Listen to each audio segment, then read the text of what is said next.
Everyone able to hear me okay? How's the audio? I can't really tell. I'm not wearing a headset right now.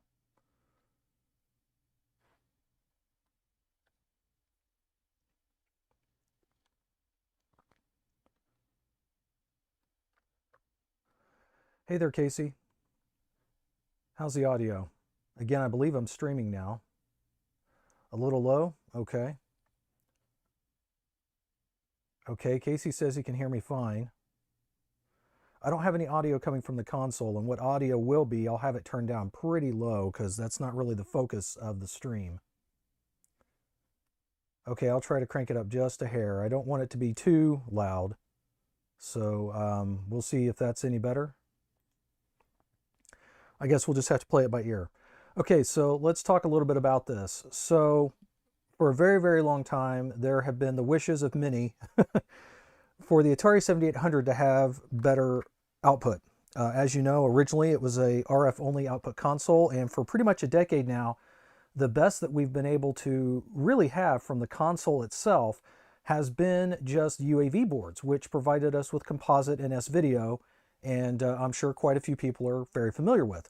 And there's nothing wrong with the UAV. It's still an excellent option for folks that want to game on actual hardware that may not have higher end setups or want to still play on CRTs, obviously.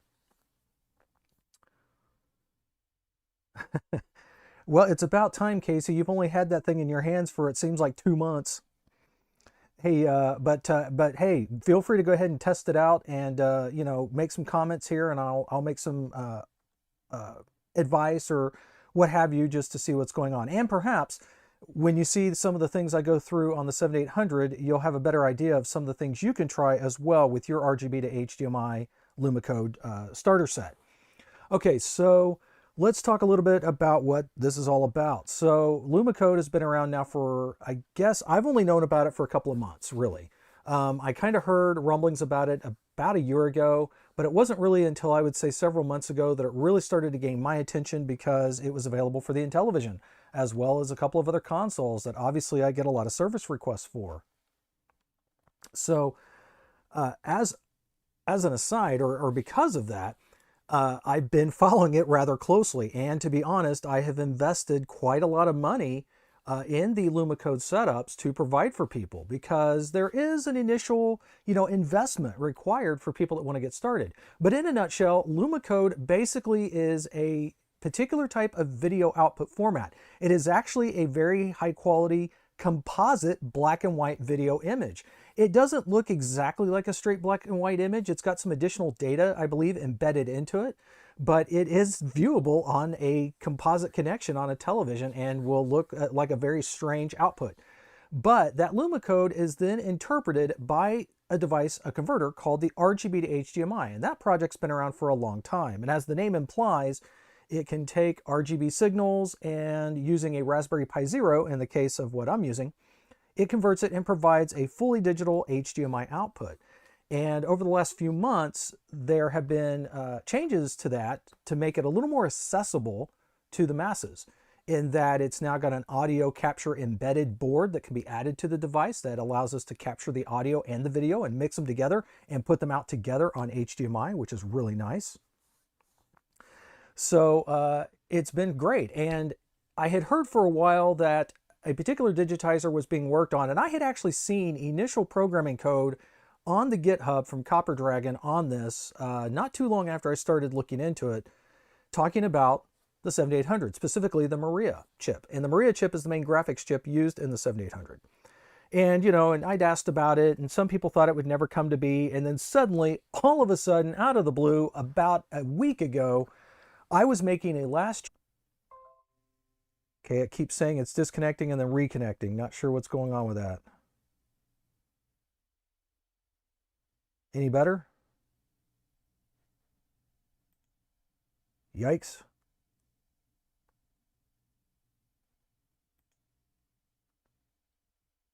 It says I'm connected right now. Or am I not connected? Okay, it says I'm back. I see you. Okay. Okay, not sure. I actually use a pretty old little Dell book-sized computer for streaming here in the game room. It's good enough for 1080p, but it is connected via actual direct Ethernet cable, not wireless, which is why we're not in my lab. Anyway, I'm not sure where everybody heard or where we... And Television Gamer, you still see Jesse here? Yeah, he hears me. Can you see the video output?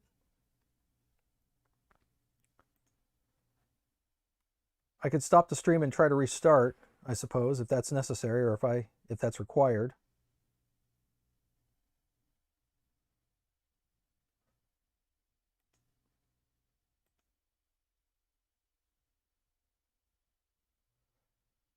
Well, I'll try to restart the stream.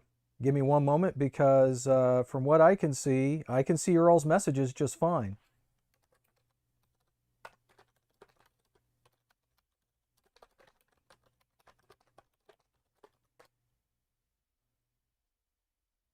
Okay, and Hugo says he can see me. Okay, we disconnected again.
Okay, now you can see something.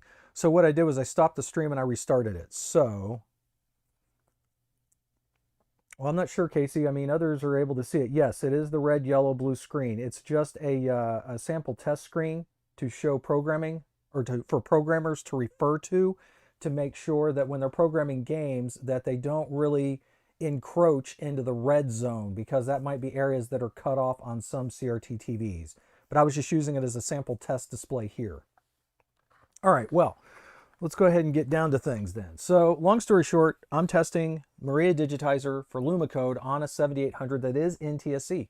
And this is, again, a new setup. It's not really tested fully. So there could be some issues, some growing pains, and I need a controller. So give me a moment so I can get a controller plugged in so we can actually take a look at some stuff. So I will say, while I'm sitting here doing all this, that most of the original library of games seem to be working just fine. Most of the problems that I've had have been related to the homebrews or more modern, newer games. And I'm just assuming it's because of their... Okay, hold on. Television Gamer, but not video. Yeah, controllers do help. Casey, I'm not sure why you're not seeing any video, because everybody else can. So I'm really not sure why you're not able to see the video. Did you try to refresh your web page? Okay, so I'm starting off with the Dragonfly because it does give me the best results. So just as an example, let's go ahead and take a look at something that's very basic. And it is the 7800 utility cartridge. And I use this for a lot of my diagnostics testing because it does have some good useful information in it. Okay. So this just kind of gives you an example of how some things can look. Yeah, you're good. Okay. So Hugo's up. He can see everything. Casey, are you able to see anything yet? Anyway, here is the 7800 utility image, ROM image, just so you can see some basics about this particular console. Again, confirming it is an NTSC 7800. You'll notice that it says unknown BIOS found. That's because the 7800, if you couldn't tell by the startup screens, it does have the kiloparsec BIOS installed. I also tested that for Bob Day Crescenzo before I offered them for sale for a while. And yeah, it's a very crispy image. This is a full 1080p output. So here's the joystick tests. We'll go ahead and back out of that. And then the real important one is just the color display test, because this is the one that shows us all of the full 256 color palette. Now, because this is an HDMI full digital output image, it is super sharp, super crispy. But if you're familiar with the way this screen is supposed to look, you'll see that where it says match color, just above that, we have a couple of bars of very thin vertical lines before we have the color squares or the color rectangles. Those vertical white lines are supposed to be the artifact color test. So you're not really supposed to see those white lines. You're supposed to see like a lavender or an orange or sometimes a green, which would be the NTSC artifacting colors. But because this is a digital output, you're just not going to see that. That's pretty much all we really need to look at here. So I'll go ahead and back out of this. So are there any special requests or any particular games that some people might want to ask about? I have a good chunk of them. I don't have all of them, but I have a good chunk of them. Okay, so Casey, you're able to see it again. Awesome.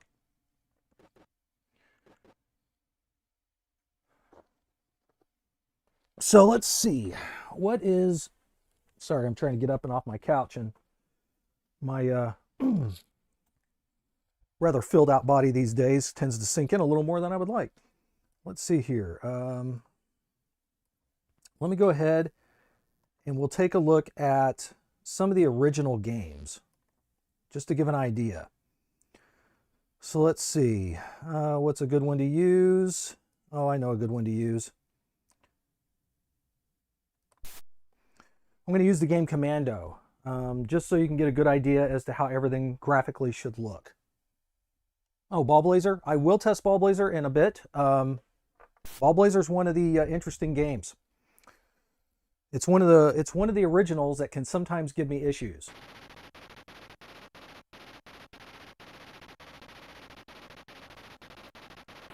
Hopefully the volume on this is not too loud on the gameplay. Again, it's more important that we can kind of hear what I'm saying or talking about in this particular case versus the games, and it's mainly visual. So also, for the first time since, I guess you could say, the Plus consoles, I am able to see proper colors again on a modern display, because the UAV doesn't really... Ah, here we go. So there's some of the graphical glitching that's present. So again, this isn't 100% tested for NTSC. I'm going to be working with Reinhardt, Copper Dragon, to hopefully get some of these issues ironed out. It's also possible that some of these issues, it depends on the game. Some games seem to play better from, say, like the Dragonfly or an actual cartridge than, say, like the 7800 GD.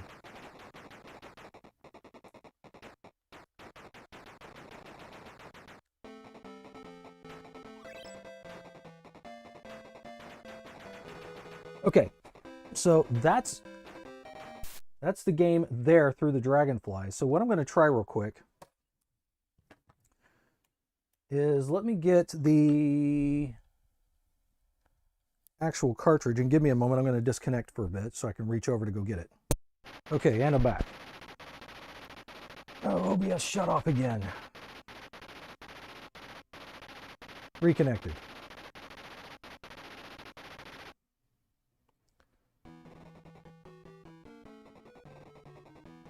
Yeah, I know. Apparently when I disconnected my microphone, OBS didn't like it too much and it killed the stream, possibly.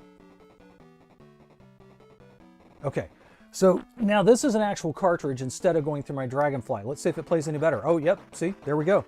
So now this looks great. So the lesson we're learning here is that flash cartridges could be problematic for the Digitizer. I'm not exactly sure why. But this is part of my testing that I've been doing. It looks like actual cartridges are going to be some of the best ways to play Feed stopped again? It says I'm still streaming.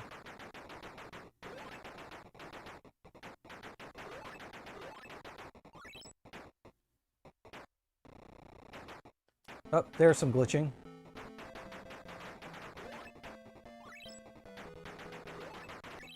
Darn it.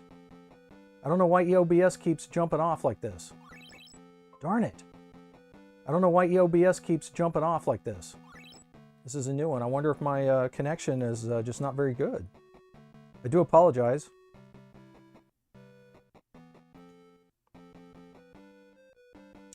The backbit cartridge. Well, I can tell you that the backbit's menu is completely legible, but some of the games do tend to cause it to glitch out.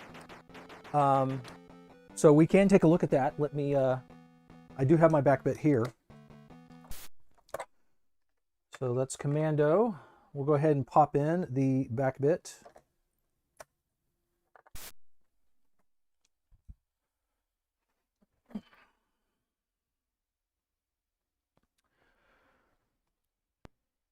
And there we are. So yeah, the menu looks fine. Completely legible, no problems at all. Let's go ahead and we'll try Commando here.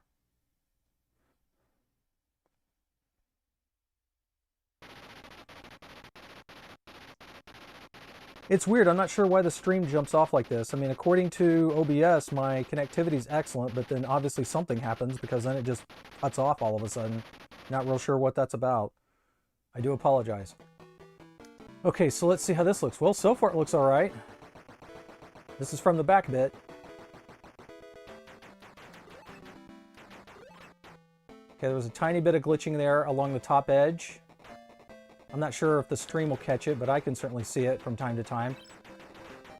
We'll see what happens whenever we get into, yeah, there we go. Now we're starting to get into a little more busy areas. There's a little more glitching.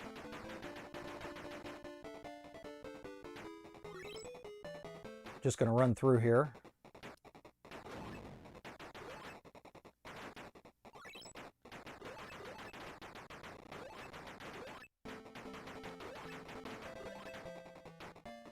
Quite a bit of glitching right there.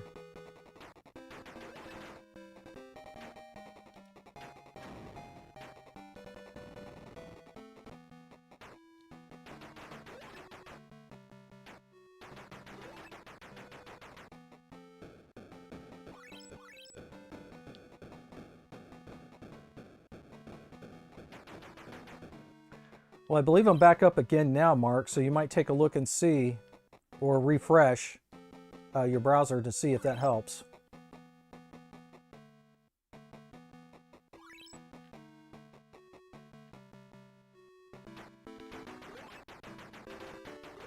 It's actually kind of strange to see Commando with brown colored ground again. I'm so used to seeing that green tint that tends to happen with more modern TVs and especially with the UAV. I mean, I'll be one of the first people to tell you that the UAV is amazing, but it's not perfect, and it has had color reproduction issues since the get-go. And one of the issues, this is one of the games that really shows that the most, is Commando, in that some of the darker, weird brown hues do not come across correctly. Okay, so that's some Commando. It gives you an idea.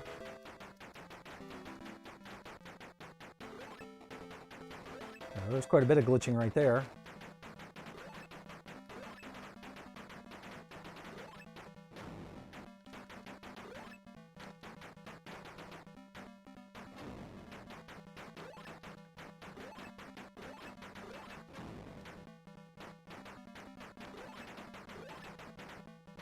And again, I'm currently playing this through the back bit. Okay. Let's see what we can do now. I do not have the reset wire attached on this back bit, so I will have to power cycle if I want to try different games. But I at least added the replacement reset capacitor so that the back bit loads up reliably with this custom BIOS. Okay, so someone had asked about Ball Blazer. Let's take a look and see how this is going to go down. Because Ball Blazer tends to be one of the more problematic games as far as stability. So let's take a look.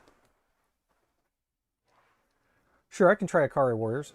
Okay, well right now it looks great. Usually from the beginning of the title screen, Ballblazer is where I'll see problems. Oh, this looks absolutely fine. I'm very impressed. Ballblazer is also a good test for people that may not be aware of just how well the Pokey emulation works on the BackBit Pro. It works really well because Ballblazer sounds pretty much exactly how it should. It even has the RNG, I think, built into the Pokey emulation for this, for it to work. So here it is just in demo mode.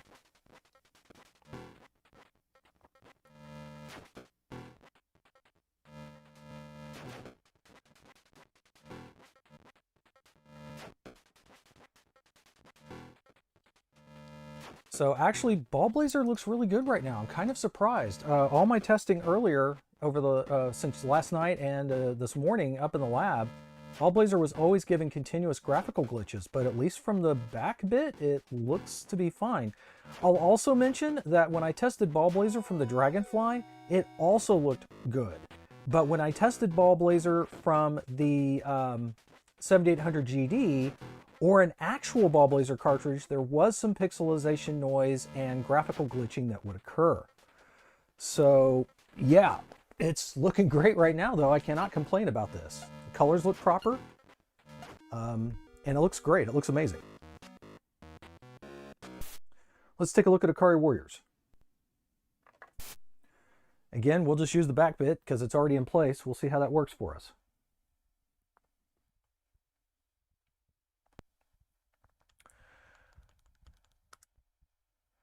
Okay, see what we get.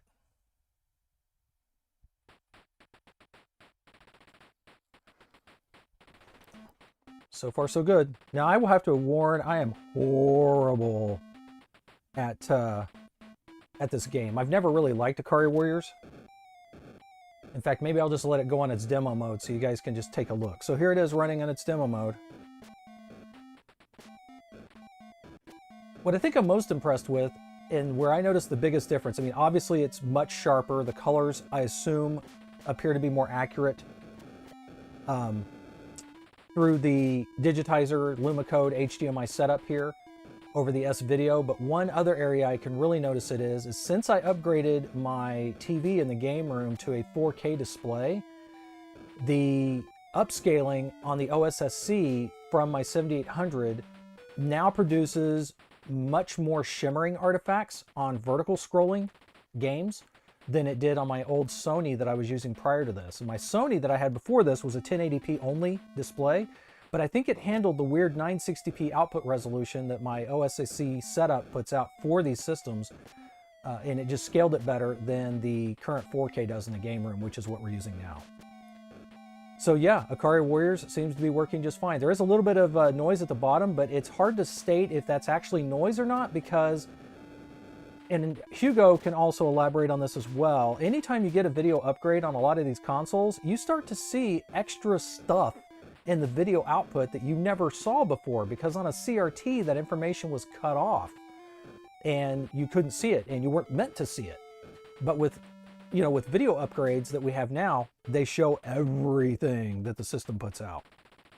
So yeah, it can show quite a bit. So let me show you one of the things that's gonna have to be worked out, because this is gonna be a problem. People are gonna be like, hey, what's going on?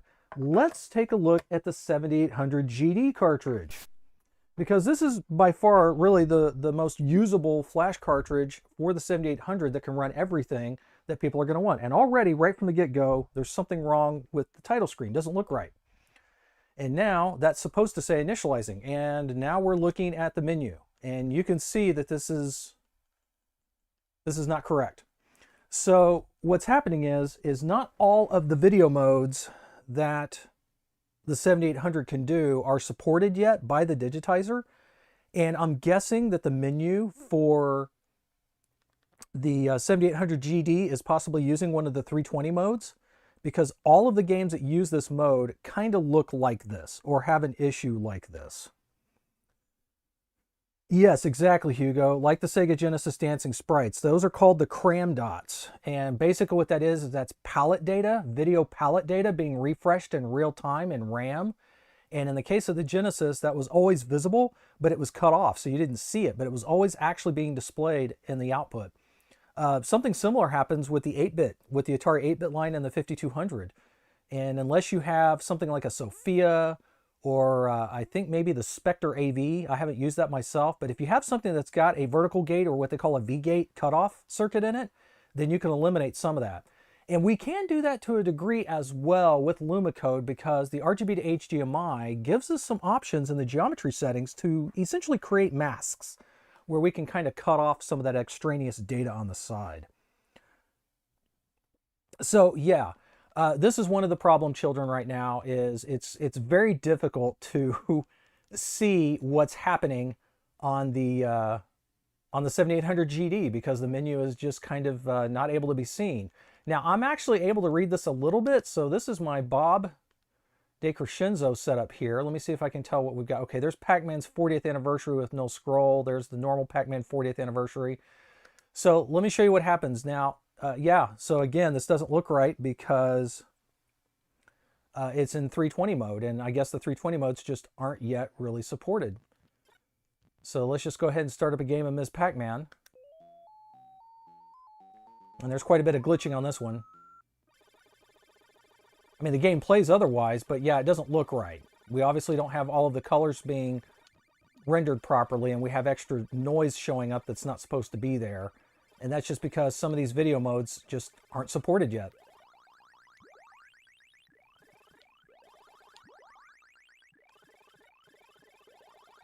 Okay. Let me go ahead and power cycle again. I should really connect up my, maybe that's what I'll do. Give me a moment. If I'm going to use the GD here, let me go ahead and get my Mega 78 adapter.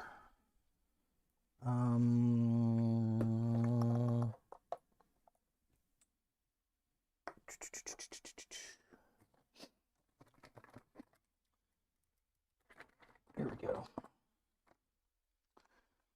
I have an old Mega 78, so it's not compatible with newer third-party Genesis 6-button controllers, so I have to use a legit 20-plus-year-old, actually 30-year-old, I guess, 6-button Genesis controller now. Okay, I've got a Mega 78 connected up. Let's see if that might help a little bit. Can you show Artie? Oh, I can. You're not going to like it, but I can certainly show it to you. Unfortunately, almost all of Lewis Hill, aka Muddy Vision, or yeah, Muddy Funster, almost all of his games have some graphical glitching. So I don't have the latest build of Artie on my 7800 GD, but here's, I believe, the last public build of it.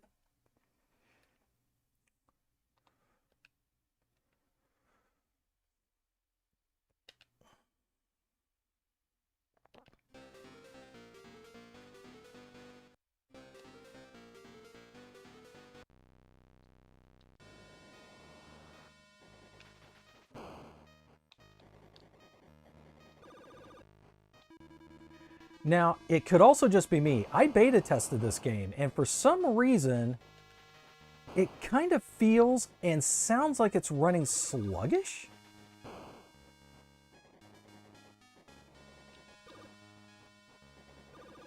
But yeah, you can see that it's got considerable glitching going on. He does do incredible graphics. That's why it's kind of saddened to me that that this game doesn't, or that this that the Digitizer's not really doing them any justice.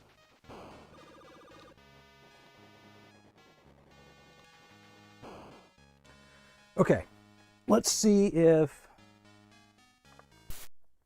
I can make that look any better through the Dragonfly. I also tend to have more of his games. I think I have more of the more up-to-date builds on my Dragonfly for Lewis Hill's games. All right, give me a moment to switch over to that directory area.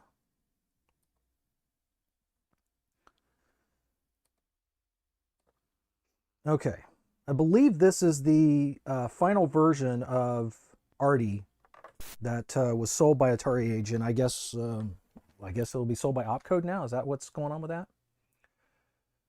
Okay, so here we are. This looks better. We don't have the graphic corruption occurring. Now this time we are playing through the Dragonfly cartridge. And so far it looks a lot better. Let me take a look at the credit screen on this real quick.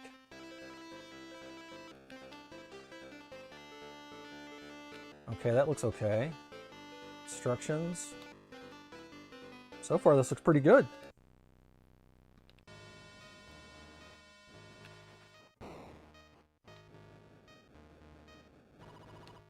Yeah. Looks like through the there's a little bit of graphical glitching. I spoke too soon. But there's a lot less glitching taking place here than there was on the 7800 GD cartridge.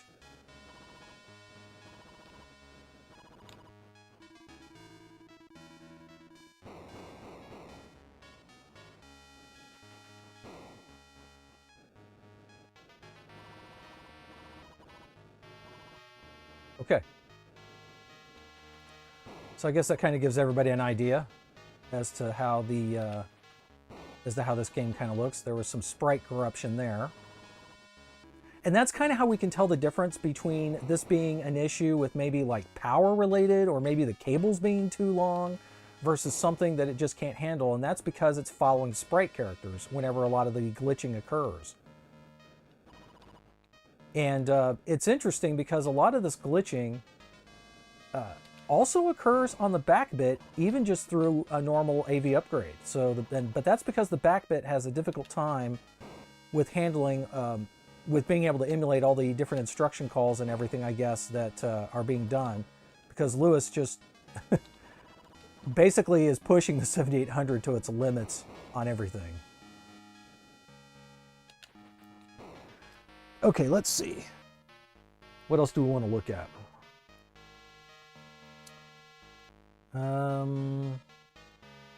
Okay, let's take a look at EXO, also a Muddy Vision game. This is the final build of that one.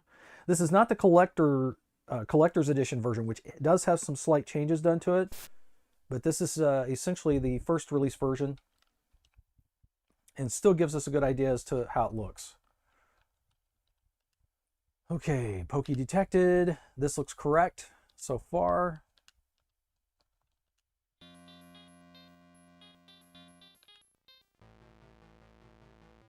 Okay, let's take a look. One of the areas where I noticed that the 7800 GD had issues with this was in the instructions for how to play. Okay, this looks correct.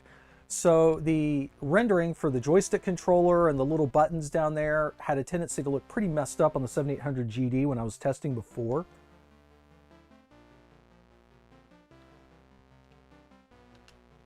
Okay, so that's working okay. Let's see how the rest of the game looks.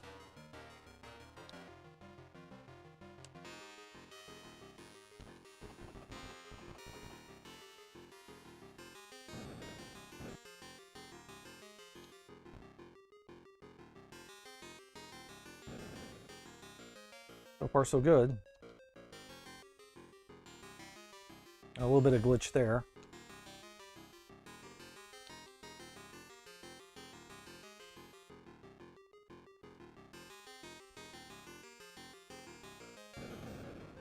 Yeah, what little glitching I am seeing is pretty common from what I've tested so far. Again, it seems to happen mostly with areas where things get to be really busy or there's a lot more going on.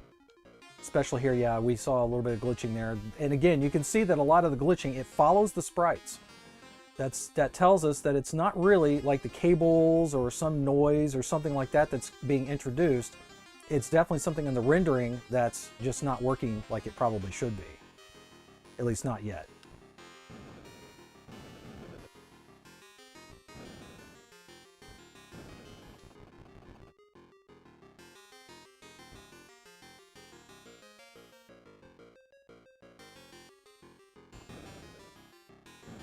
Up.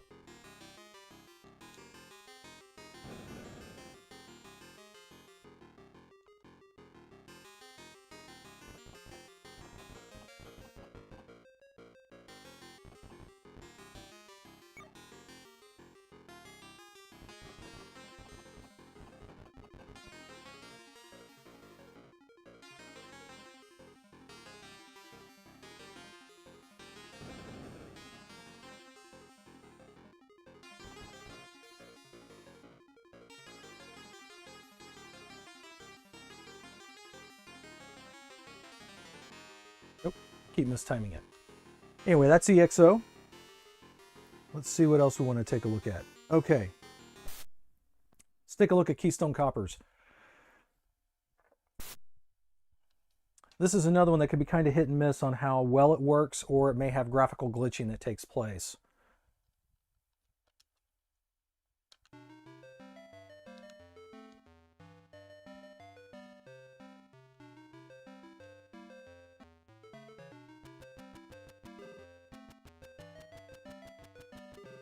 So far, so good. It tends to not... Oh, I just missed it.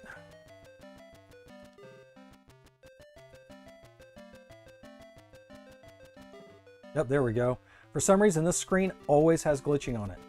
That very last set of escalators on the far left of the map. And eventually, as more objects get added to the screen, we'll start to see additional glitching occur on some other screens as well. Similar to what you saw there on the escalator, although it can get to be pretty bad in the later levels. Again, I think it's just related to just too much going on the screen. Okay, see already there's some glitching there on the bottom of the elevator.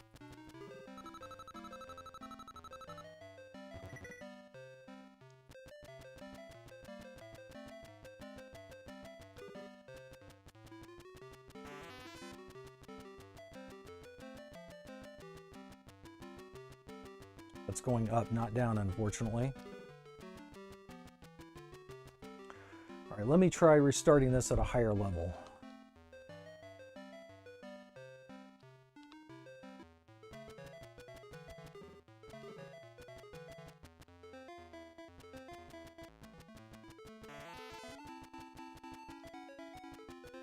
Okay, I'm starting to see a little bit of graphical. Perfect. There's some flickering pixels just underneath the player number of players icon.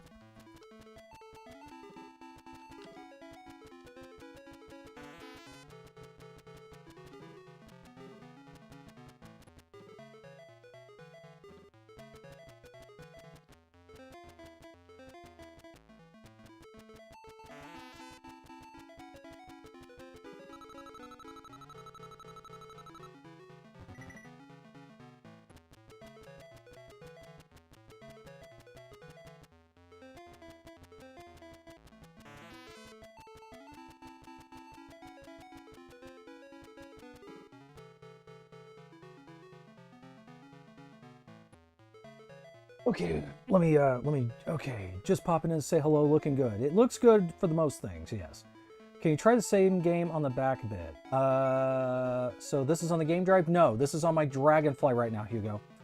So you want me to try Keystone Coppers on the back bit? Well, it's going to have glitches, and that's what I was saying. Most of Lewis Hill's games, even without the digitizer in place, will exhibit similar graphical issues like that. Let me go ahead and fire up the back bit.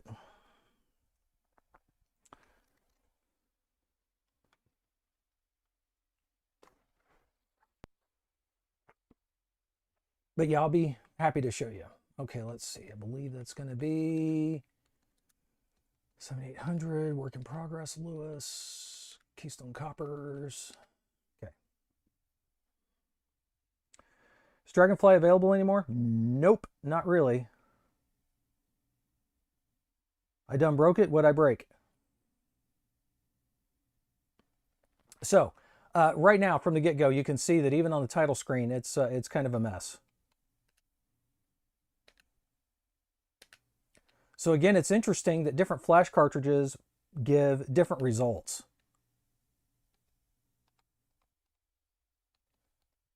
And is it my imagination, or do I not have any audio now? That's interesting. The music's not playing. But yeah, this is an unplayable mess on the back bit. Most of Lewis Hill's games are like this. This is just, yeah, I'm gonna put somebody in the hospital if I keep showing that.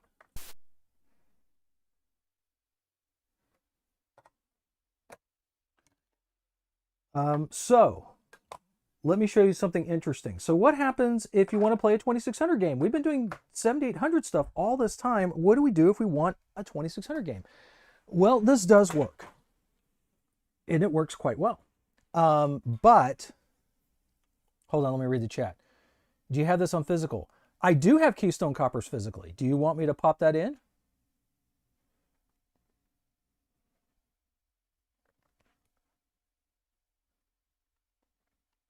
I'm happy to take out my copy of Keystone Coppers for the 7800.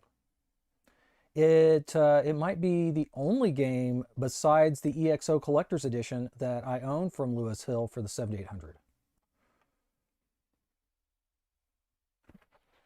I can do that just to see if it makes a difference. I actually haven't tested that. I'm not sure if I can reach it with my microphone, because I don't want to cut off the stream again by disconnecting my mic.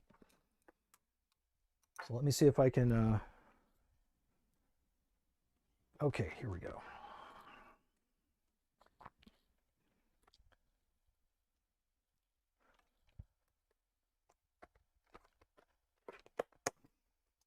It'd be interesting to see if it's just as glitchy. Yeah, I agree. I'm happy to check it out.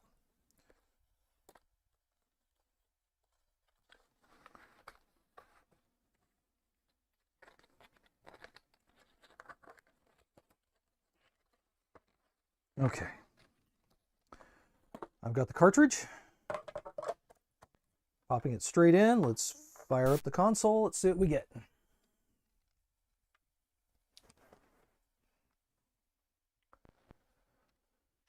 Okay, that looks normal. That looks good.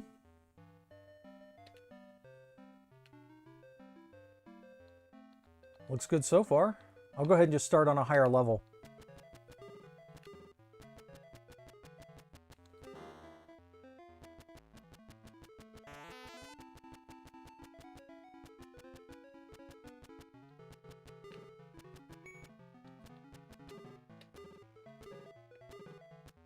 I'm debating if I should just go ahead or wait for the elevator because it's on its way back down, I think. Oh well, let's just run.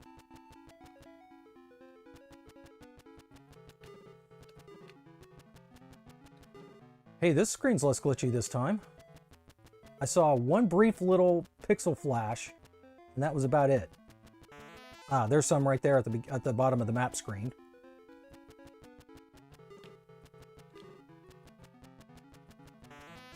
So it does seem in this particular case that the physical cartridge might be working better.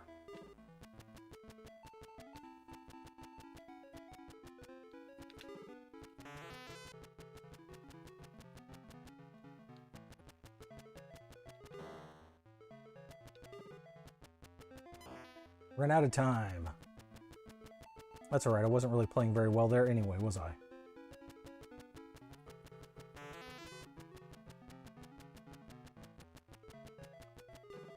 Aha.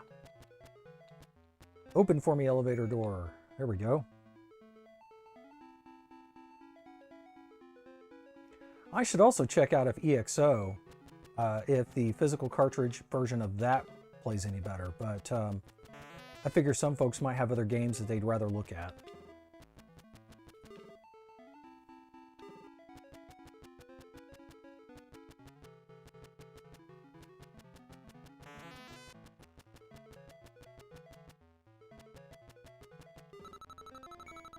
So there is some very slight glitching taking place, but it's nowhere near as bad as what we have seen up to this point using the flash cartridges.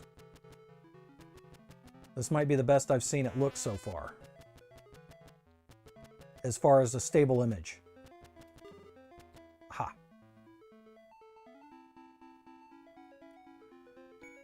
If I can continue to do this, I should be able to time it so that that elevator is waiting for me almost every time.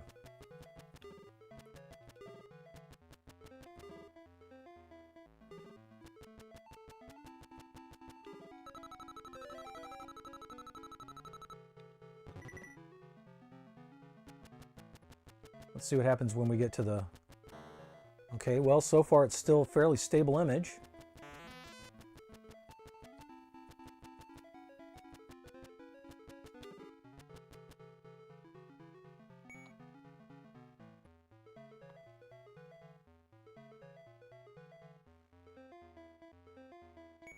Yes, that's true. It is more of an issue with the flash cartridges.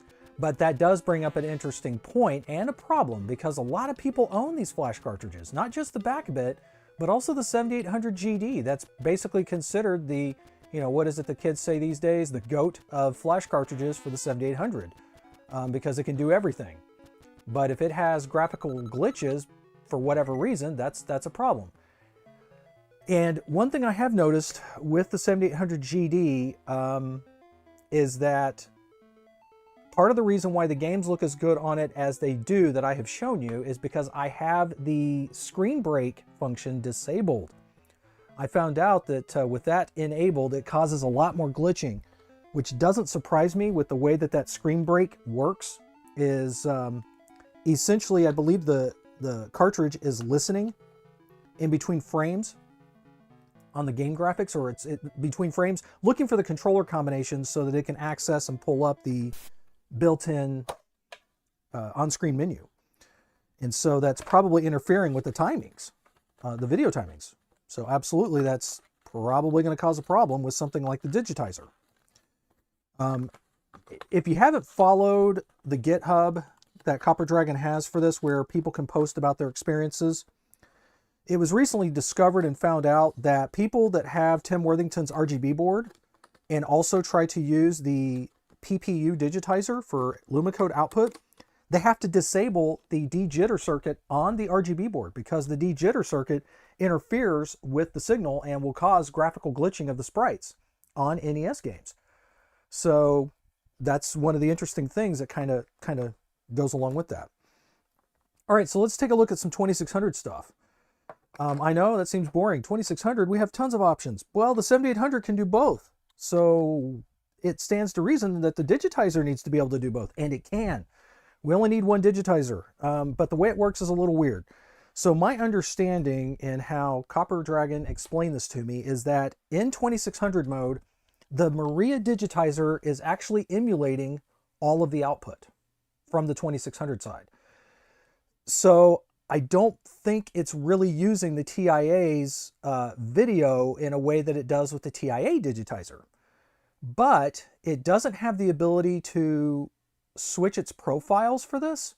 So the way you have to make this work is, I'm actually putting in my Uno cartridge right now. So let me just go ahead and fire this up, and you'll see that it's going to look quite messed up. Okay. Obviously, what is this? We can't see this. Well, that's because we have to switch the profiles on the RGB to HDMI. So if I pull up my menu, and I go to Profiles, and I go to Recently Used, and I go to 2600 No Genlock, give it a second to refresh, and there we are.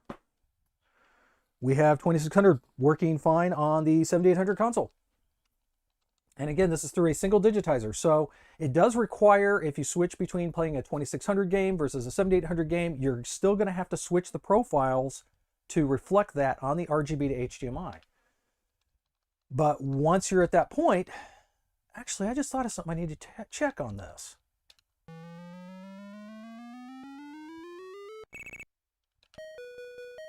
Aha, the logs are fixed. Okay, so sorry, I just thought of this. So I haven't, well, I saw a little bit of glitching there. So the earlier TIA digitizers did not render the logs in the supercharger version of Frogger properly. The center of the logs would end up being invisible, basically.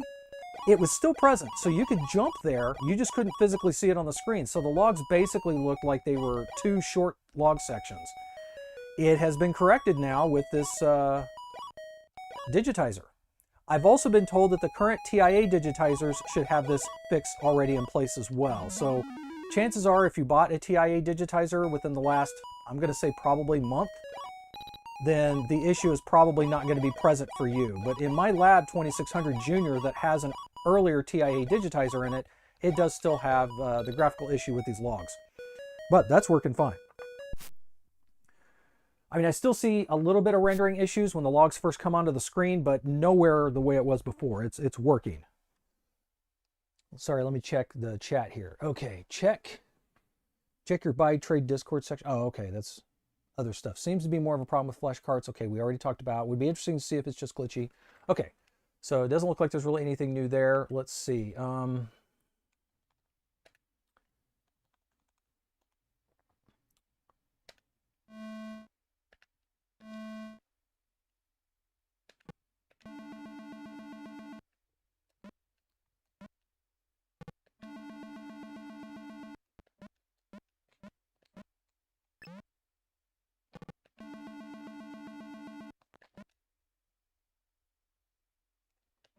So now you're getting a taste of what a 2600 on Lumacode looks like. And it looks great. It looks amazing. It's going to be real hard for me to play 2600 games with just a UAV setup now because of how crisp this is.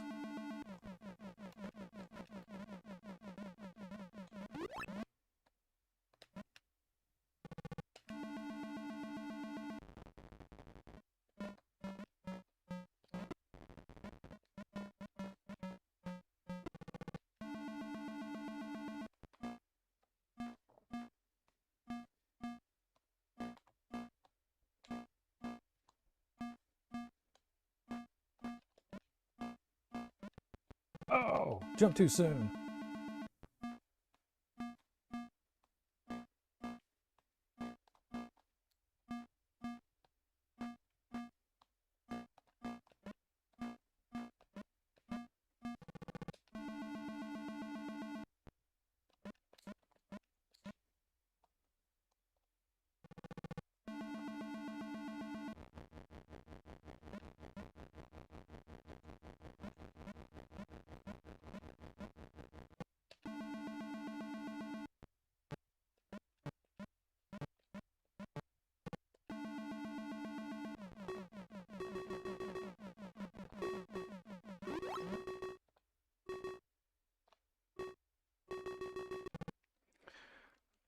I have a Mint 7800 in its box calling out for this mod. It's going to be my personal console. Going to install this weekend.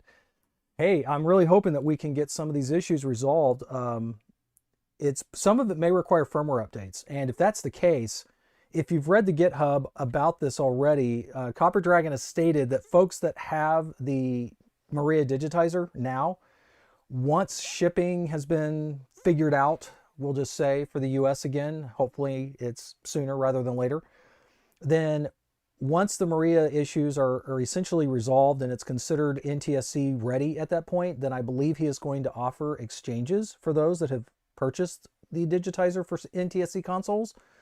So I believe that's what he had stated on his GitHub, that that's the plan.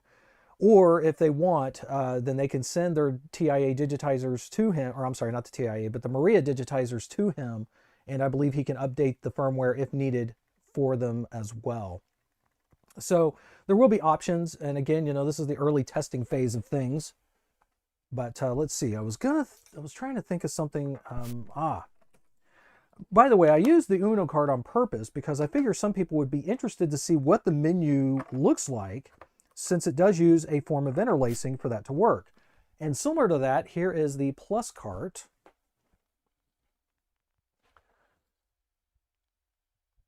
Which is also using some interlacing. So, yeah.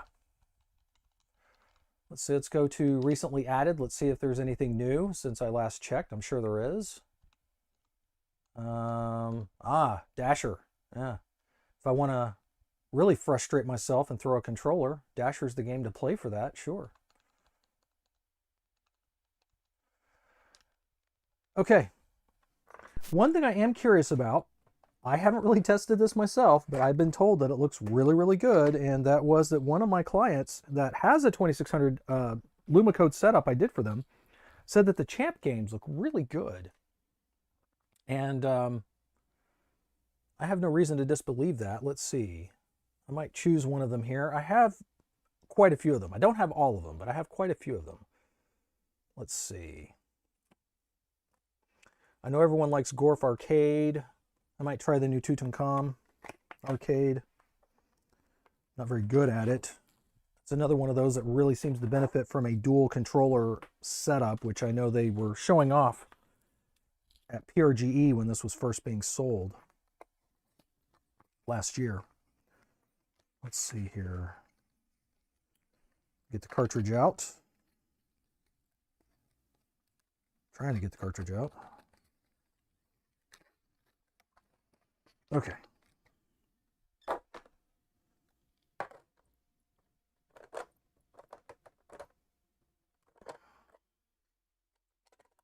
The dust cover on my two-tone comm sticks badly. I don't know what's up with that. So I'm having to manually sort of open it here.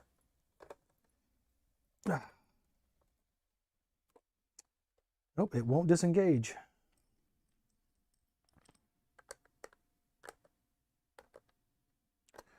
What seems to be happening is it pushes up against the PCB before it has a chance to open the dust cover.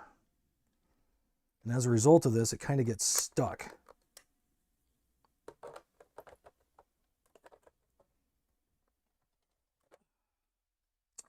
That's not working very well for me.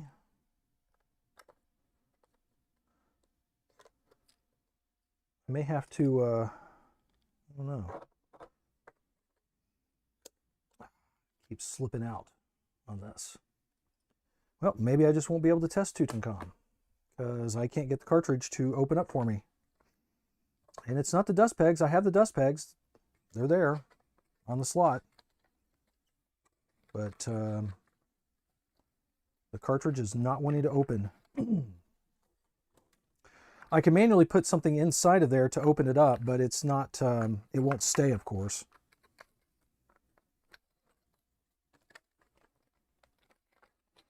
I might have to reach out to Mr. Shampoo about that, see if he's had any other reports of that.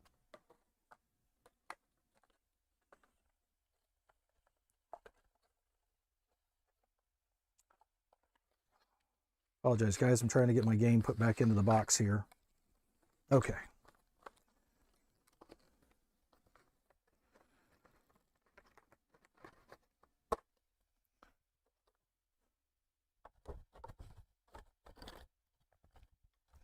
I don't have turbo. Honestly, I'm not a fan of the arcade game either, so it wasn't one of the ones I picked up. Oh, I'm sorry. Let me check the chat real quick. Hey, sent you another. Oh, that's someone else. So no JTAG option to update the firmware. It is possible. Yes. There is a header on the boards. You can see it for yourself. There are some unpopulated vias on the boards. That is for installing header pins to use a programmer to change the firmware. However, Copper Dragon is not willing to let that be end user done. In a nutshell, he's trying to protect the code that he uses to update the firmware with. He doesn't want these getting cloned out on the market. So that's correct. It can be done, but he doesn't allow that to be done. So that's just his rules. And my understanding is that's nothing new. People that have been using his Lumacode boards for a while now have stated that it's always kind of been that way, and it's one of the caveats with Lumacode, especially when you're an early adopter of one of his new digitizers, is in the event that it requires a firmware update on the digitizer, as it's probable some of the stuff for the Maria will require, then it's not something that's end user possible. Yeah, it's just not. Let's see, here's something we could test. This is 7800, so I'll need to switch the profile back again. I don't think I've tested this game.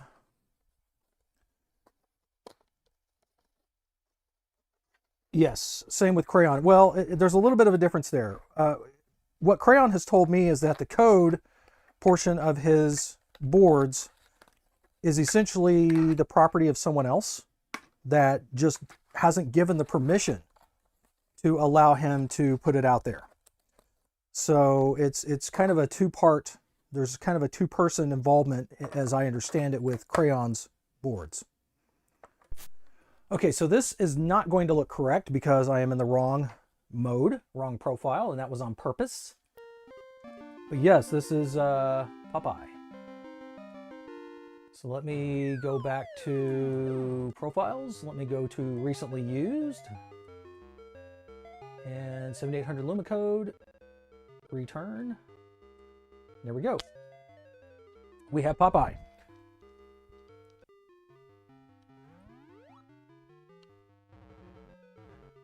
And this is not the updated version, so this one still has the bottle score glitch. Okay, there's a little bit of glitching there at the top. I can see it.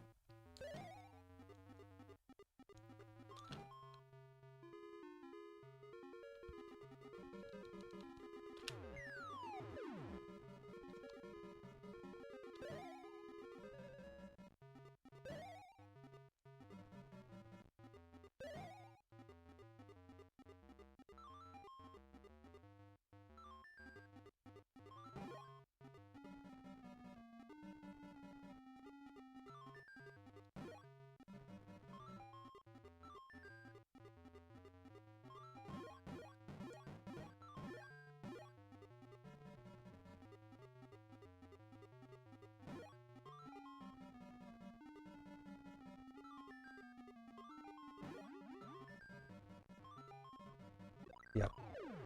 Did not time that very well. So there's a little bit of glitching that's taking place along the top portion of the screen, which is not super game critical in this case. More annoying than I guess than anything.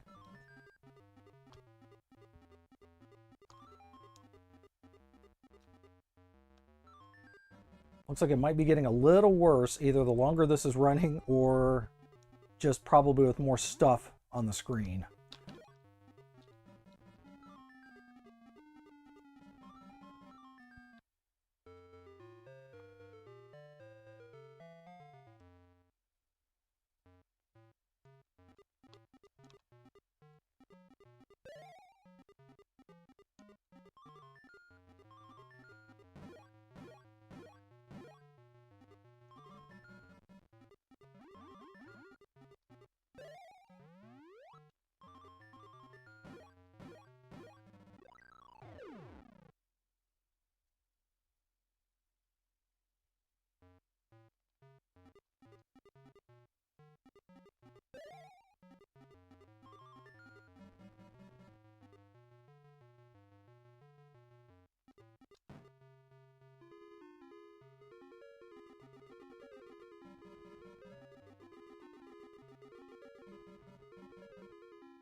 Busy with other stuff.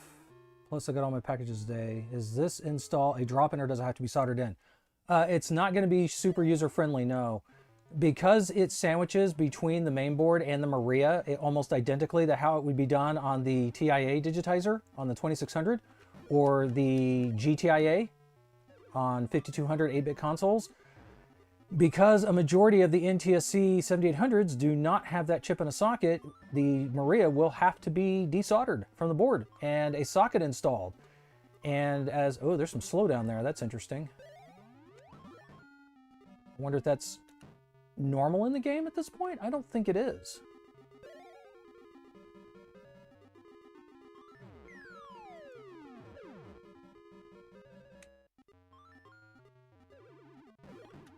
But that also means that similar to his other boards, he has round pin sockets or round pin headers on the Digitizer. So you're going to have to get 48 pin machine pin sockets to install the board into. It's not too bad, but I mean, as for a lot of do-it-yourself types, having to desolder a chip, especially one as large as the Maria, can be kind of problematic. So yeah, it's not quite as friendly, I guess, as some of the others. I mean, you could consider it's fairly easy, you know, because it just goes into a socket and then you just put the Maria chip on top of that. But again, you're going to have to get a 48 pin socket. He's not providing that. I did order some today. Probably won't have them till the end of next week. So right now I am using two 24 pin sockets side by side on my board because I didn't actually have a 48 pin socket. So that was the closest thing that I could do for that.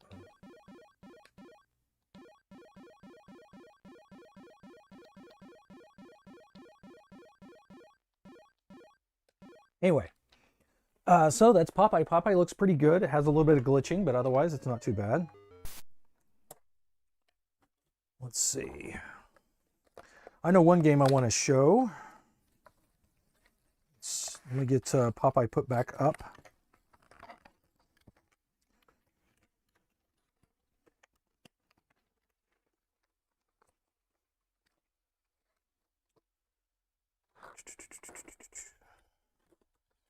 One other thing I did that I think helped with some of the glitching on my particular test unit here, Hugo, was I replaced the wires that originally came on the Digitizer. I thought that they were a little thin and replaced them with some of my thicker gauge silicone insulated wiring. And that seems to have helped out a little bit. Not a ton, but it did help a little bit. So that might be something that you might have to consider when installing. And again, I have found that the length of cable being used does affect this. Again, right now I am using one of his RCA breakout cables that comes with the Lumacode with the RGB plus audio for Lumacode converter. And that has provided me with the best results. When I use a longer cable that's almost exact same kind, it's another RCA breakout to a 3.5mm headphone or audio jack style, but it's like 6 feet long, then that does introduce sparkles or little flickering pixel dots in various places on the screen. So, there are some things to consider with that, and that at least this Digitizer seems to be more picky about that sort of thing. For sure. Let's see here. So one thing that some people might be interested in is what are the options that I am using for my Lumacode? Because I will tell you that out of the box, the default profile did not work for me, and I had to make some changes. So if nothing else, this is also to document what those changes are so that I might remember later on. So I am using a 7800 Lumacode profile. You can see it right there. So what changes did I have to make? Well, for starters, in the geometry menu, I had to change the maximum V height. I want to say that this was like 224 or something like that. I don't remember right offhand. But what was happening was certain games would end up with the top portion of their image completely cut off. And then whenever I adjusted the vertical offset option, just a few spots up above that right here, to bring them down into view, well, then other games would end up with the bottom portion of the game graphics being cut off. And finally, what I ended up figuring out was that the actual view height or the vertical height allowed to be displayed just isn't set high enough on this profile. So in my particular case, I'm using 250, and that seems to be just about perfect. And then in this particular case, I have the vertical offset set to about 28. That may be the default, but I want to say it started off at 30. So by lowering the number, I believe you drop it down a little bit, and by increasing it, you bring it back up. So that's the first thing I had to change, was those two options there. A slight change on the vertical offset, but the big one was increasing the maximum vertical height setting. And then the other thing I had to do was the sample menu. So by default, I want to say that this came in sampling phase 4, which did not work for me at all.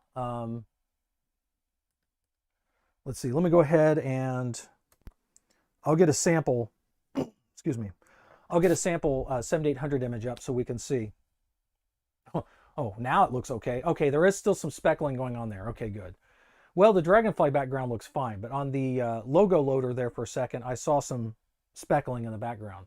So I found that changing my sampling phase to 6 or 7 for 270 degrees or 315 degrees seemed to work best. And then the other thing I ended up having to change was the DAC-E offset for the sync. By default, this is set to 10. And that's probably going to work for some people, but I still had problems with speckling and noise occurring in some of the horizontal displays. So I found that I basically had to bring this up to 14, which increases that vertical sync voltage to 0.18 volts in this case. And that seems to be the most stable option. Some other things that Copper Dragon advised to try, but I haven't yet, was changing the 75 ohm termination. It's on by default. He suggested turning it off. Now, I'm seeing speckling in the image when I do that. I wonder if it was there and I just couldn't see it because it was a black image. Hard to say. No, I don't think so. But if you do that, then you have to adjust all the other voltages with it in order to bring the colors back into position. And I don't know if that would really help that much. Again, this is, you know, where I am at, or the settings that I am looking at right now are about the best that I have found. But again, it doesn't cover everything 100%. But I mean, that image looks really good.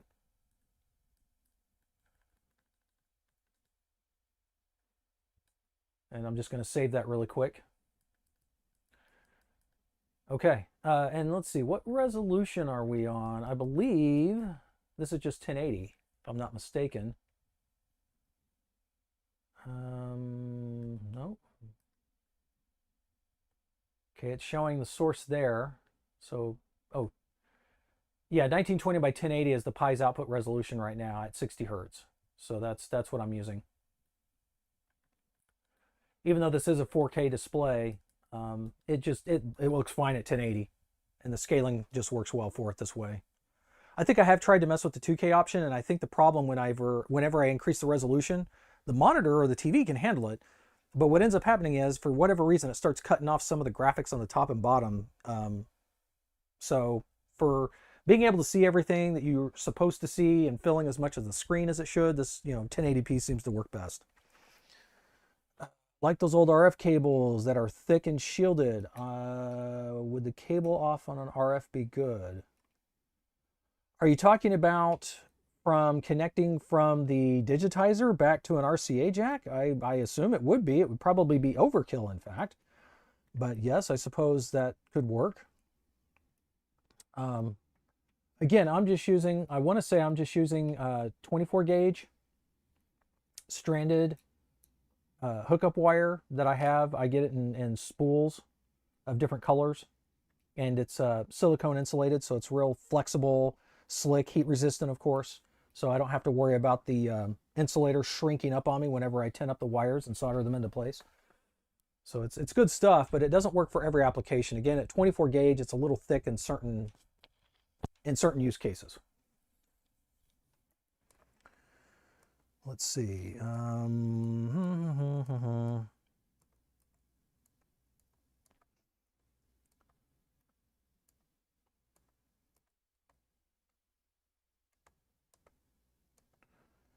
trying to find something. Where did it go?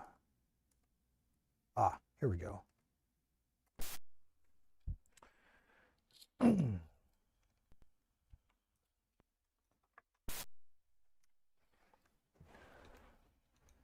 This is another game that sometimes gives me different results between the Dragonfly and the 7800 GD, and it's 1942. And this is another one, excuse me, this is another game where the title screen looks messed up because whatever graphics mode this is using is apparently not yet supported by the Digitizer. But thankfully, the actual game screen itself looks fine in this particular case.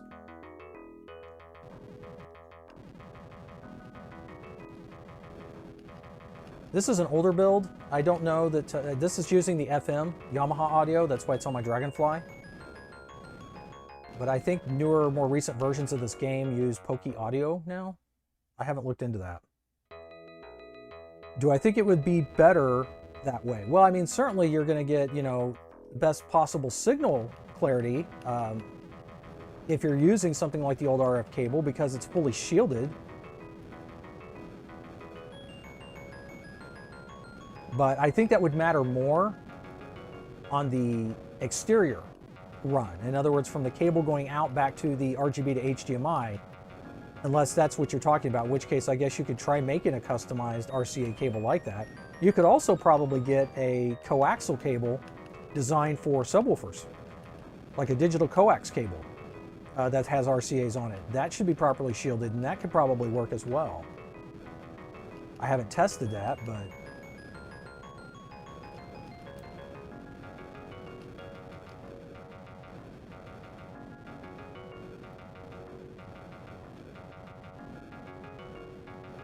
yeah, 1942 certainly looks really good right now.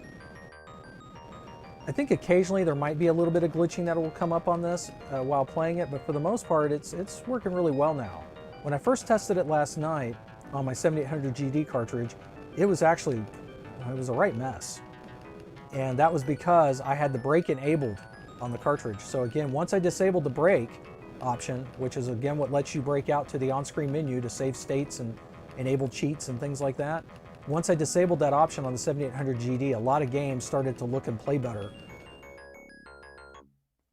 So again, something to keep in mind, but that's one of the strengths of the 7800 GD is the brake menu allowing you to do save states. So it's kind of a bummer that with that option on, it interferes with the Digitizer. Hopefully that might be able to be worked around or be able to be figured out. But it definitely seems to be related to certain issues that I've seen happening.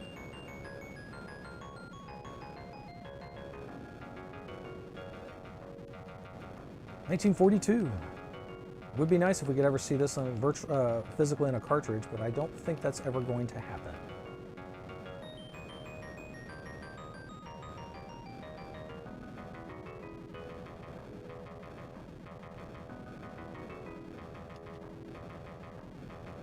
All you guys can probably hear is just the clicking of my controller right now as I'm hitting these buttons, pressing the fire.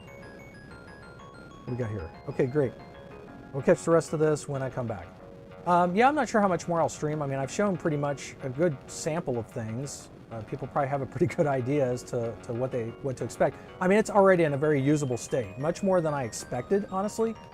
I was hoping it would work well enough to be able to show some stuff, and it does, but I wasn't holding my breath until I installed it to check it out. I mean, I completely expected it to just be a complete mess at first and not be able to do much of anything without some serious tweaks and discussions with Copper Dragon about it.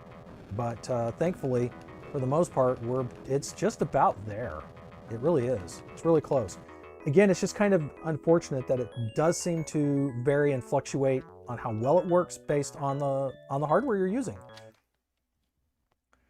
So I'm basically trying to use best case scenario. I'm using a fairly short HDMI cable to my TV, and I'm only using a 1-foot HDMI cable from the RGB to HDMI into my device capture right now, to my capture card device. So I'm trying to keep everything as short as possible just for best case scenario, but it's, longer cables are probably going to affect the signal quality and maybe introduce additional errors.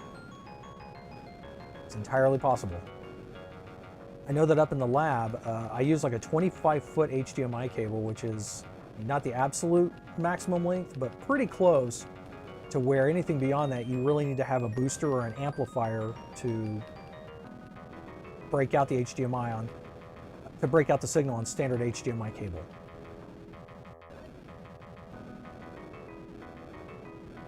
And I will say that with that cable in place, I did have sparkles on the image output,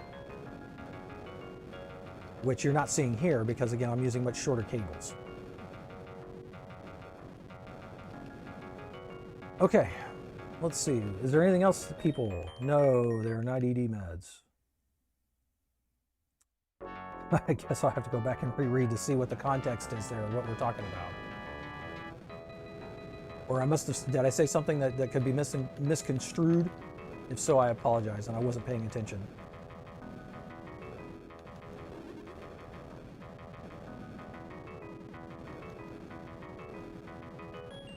Okay, is there any other games that somebody might be interested to see or just curious to see how it might look?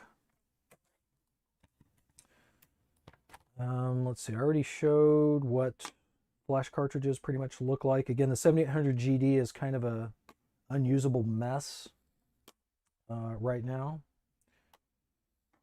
Hopefully that can be resolved in the future. I really hope it can. I showed a little bit of this, but we'll take a look at Tiger Heli, the new 7800 release from Atari. This game actually looked pretty good on the setup I had upstairs, which was one of the worst case scenarios, so I would anticipate it should look pretty good here.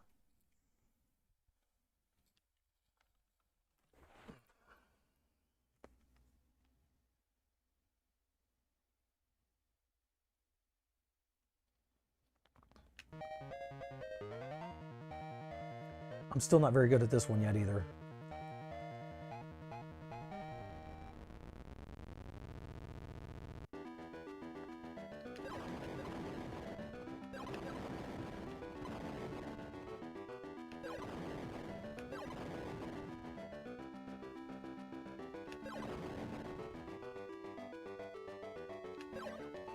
Oh no, I missed.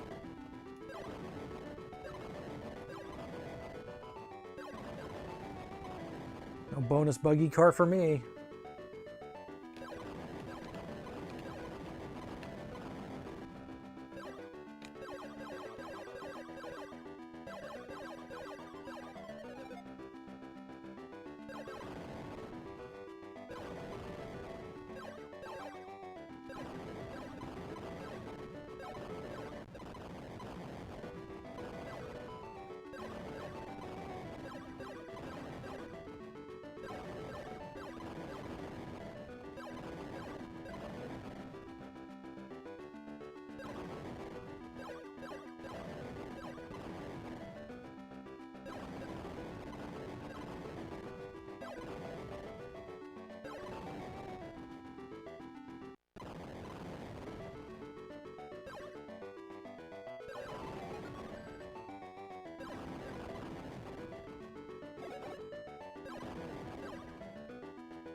He shot just as I flew over him. I did see a tiny bit of glitching in the lower left of the screen just a moment ago. Okay, that's how I saw it on the upper portion of the screen.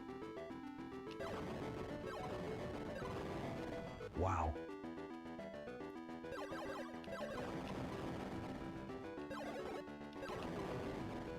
I don't know how people are able to get score so far into this game. I guess you start to memorize the patterns of where the enemy is. I mean, obviously I know where some of them are, you can tell.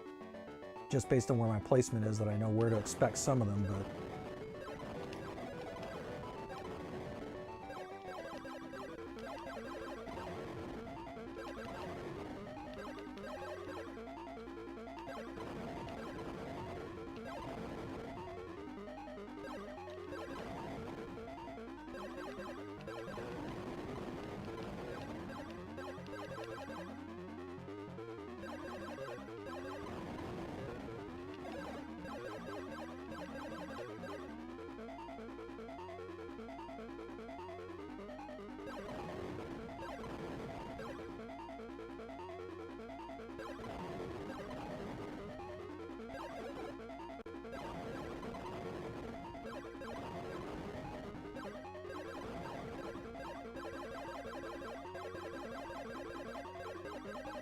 Starting to see a little bit of some glitching taking place now.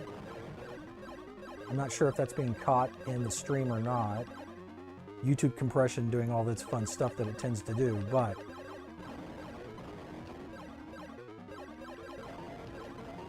Whoops. Lost that little guy.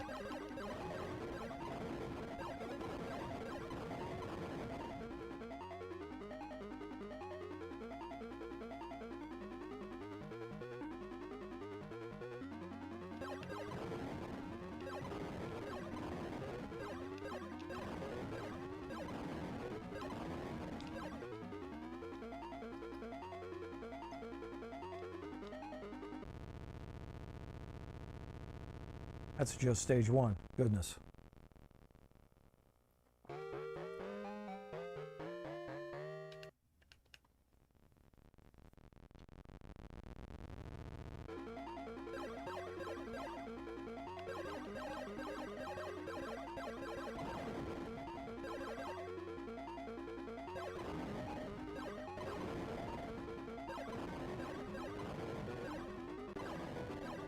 No.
Whoa.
I haven't talked about it, but there is one other game I have tried that is an absolute mess. It's basically impossible to play. Or at least it was on the 7800 GD. I haven't tested the actual cartridge. And that is the game Ricky and Vicky. Yes. Again, it's using, I want to say, one of the 320 graphics modes, and as a result, it looks pretty messed up. Just too bad. I was kind of anxious to see, what that game might have looked like. But now that I'm thinking about it, let me see how that might look on the actual cartridge. Just to give you an example, I will show you what Ricky and Vicky looks like on the 7800 game drive. Assuming I can navigate to it, because I can't see what I'm doing.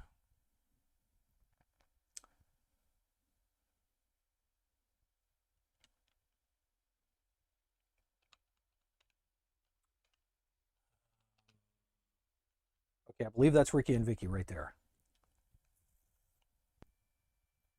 And it is. So already the Penguinette logo looks pretty messed up. And then, yeah, the game sprites are just, it's just a mess.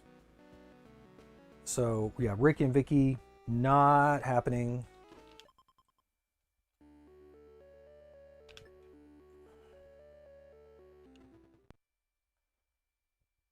Oh, I must have chosen the wrong buttons.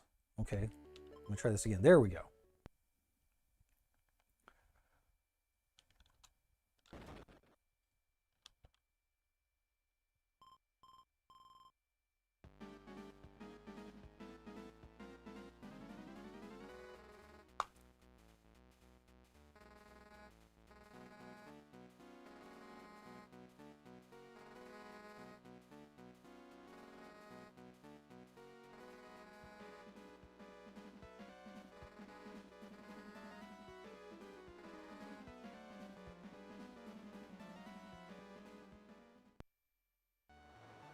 Yeah, it looks like the game itself is going to be pretty messed up looking too. So it's not just the in-game cinematics or the title screen. The game itself is probably going to be, yeah, that's pretty messy.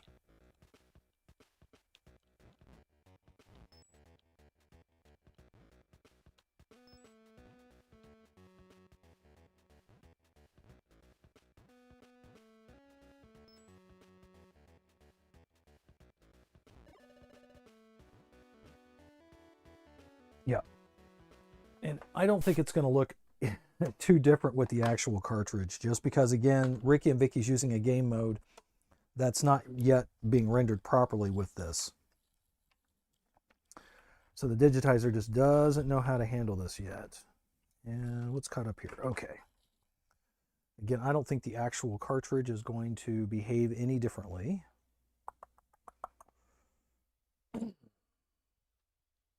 Trying to find my Ricky and Vicky. I know I have it somewhere.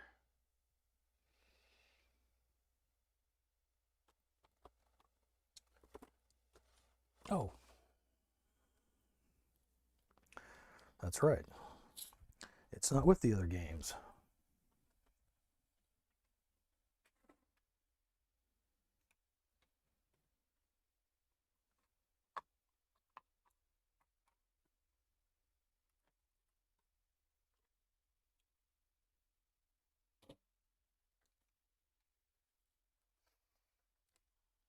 I'm sorry, what do we got? Let's see. Very messy. It is. That is sad. It's almost unplayable. It pretty much is unplayable because you can't really see some of the finer details. I only happened to get as far as I did just then because I happened to know where those keys were located that I needed to get to complete the level. So yeah, Ricky and Vicky is not in a playable state with the Digitizer at this time. I'm getting ready to put in the actual game cartridge right now, my actual Ricky and Vicky cartridge. We'll see if it looks any different, but I do not expect it will.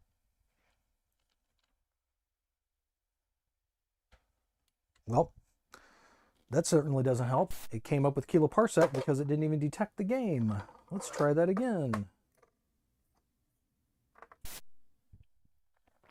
Maybe I need to clean the cartridge. Interesting. Well, it has been a minute since I fired up Ricky and Vicky, the actual cartridge. It's been sitting in its case for a while. So let's try cleaning the cartridge.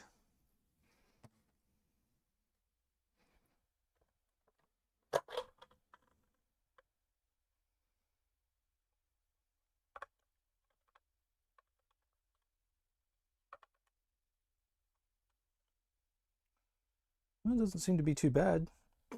Doesn't seem to be all that dirty or anything. So I'm not sure why my actual cartridge is, unless it's just not seating properly into the slot. Excuse me.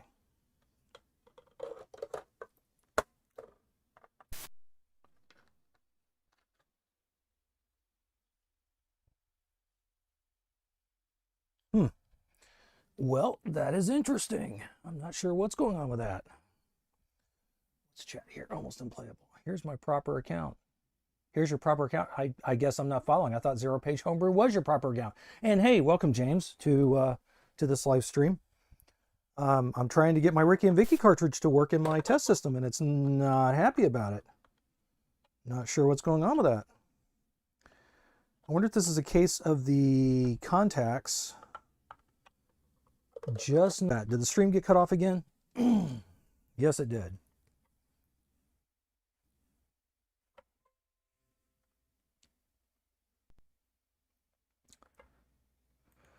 Says we're back again. That's actually the first time it's disconnected in some time.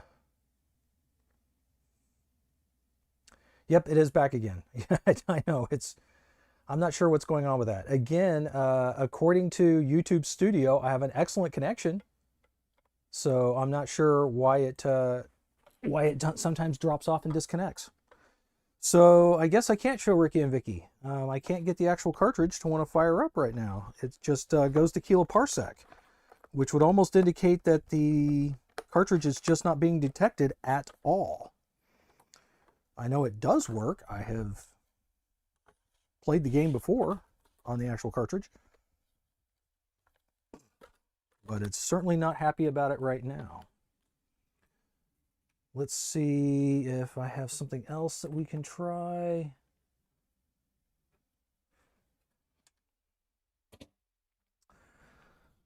Let's see.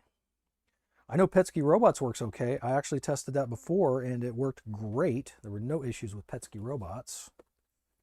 Here's one I haven't tried. I don't even know if I've actually tried to play this one yet. Unfortunately, it looks like Bob's signature is almost completely rubbed off on this box, too. That's unfortunate.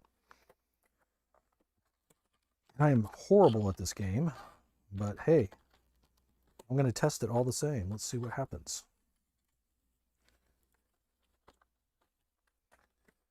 That's assuming I can get the game out of the box. Okay.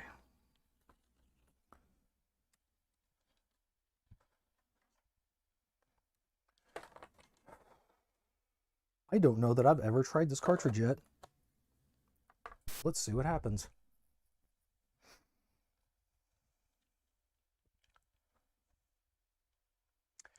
Well, it tries to work. So if you're familiar with what's possibly on the title screen, this is Baby Pac-Man. And this is the actual cartridge. So it's not looking too great. I wonder if the actual game's going to be messed up looking too. Yeah, it is a little bit. Although, to be fair, it's not too far off of the color scheme that the game actually uses for the maze portion. So, that's not too bad, I guess. Let's see how the pinball... Okay, the pinball looks okay.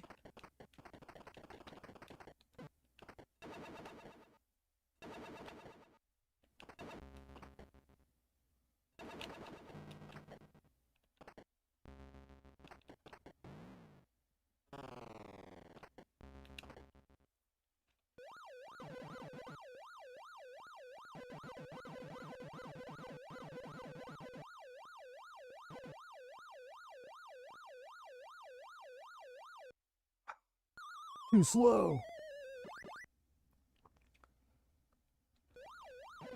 I'm envious of folks that can play this game to any degree of success, because I am not one of them.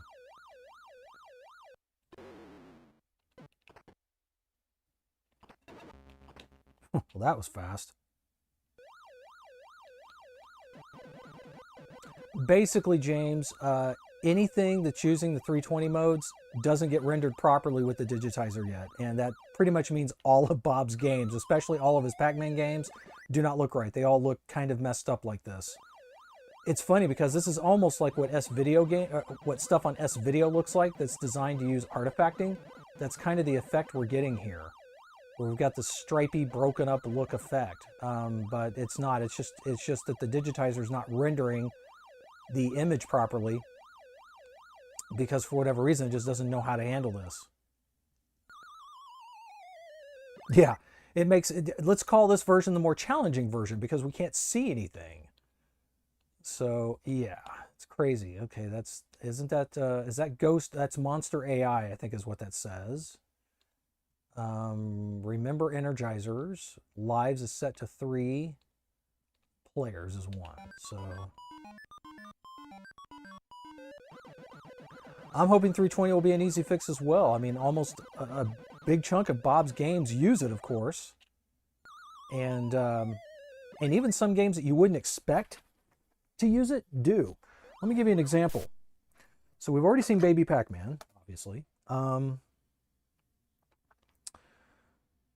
do have it on the game drive, but that's not going to work real well because I can barely see the menu on the game drive. James, I don't know if you saw that earlier or not, but the game drive menu is also an unreadable mess because I think it is also using a 320 graphics mode. So the game drive works, but it's hard to read what's going on, for sure. Okay, so another game that looks really good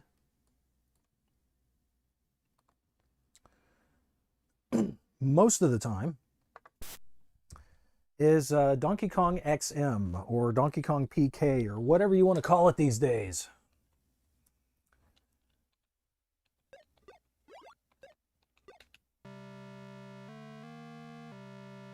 Yep, the game drive. It's completely, I mean, I wouldn't say it's unusable. I'll pop it back in a little bit so you can hear what I'm, or so you can see what I'm talking about. But yeah, let's see. The how high can you get screen is messed up. So I'm assuming that's using a 320 graphics mode for that screen. Aside from that, the rest of Donkey Kong PK in this case looks fine.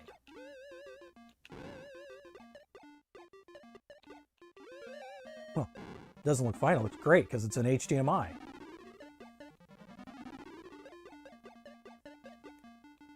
Whoa! Oh, that was on me.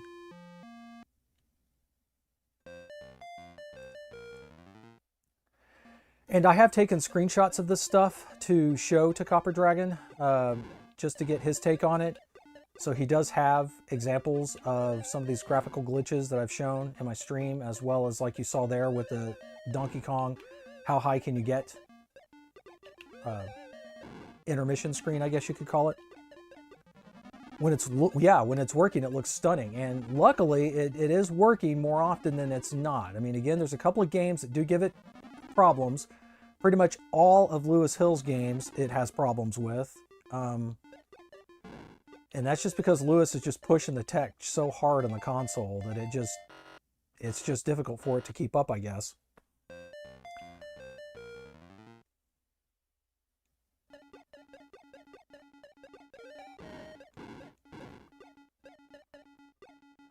James, I don't know if you saw it earlier whenever I put the plus cart in to show how that worked, because the Digitizer does work with 2600 games.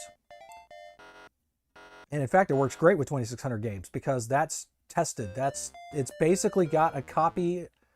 It's, from what I was told, it's emulating the TIA output through the Maria Digitizer because all of the signals go through the Maria anyway. So it's able to grab those signals and do what it needs to. So the 2600 output is essentially being emulated, whereas the 7800 output is being read and digitized in real time.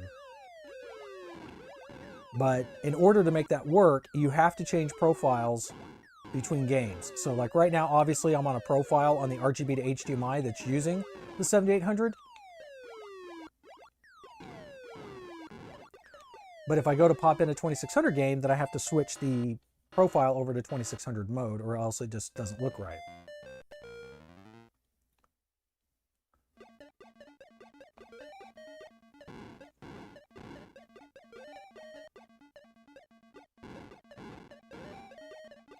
And I don't know, is this arcade accurate in the AI movements? Because I think it's pretty well known that the fireballs tend to favor coming out on whatever side you're not.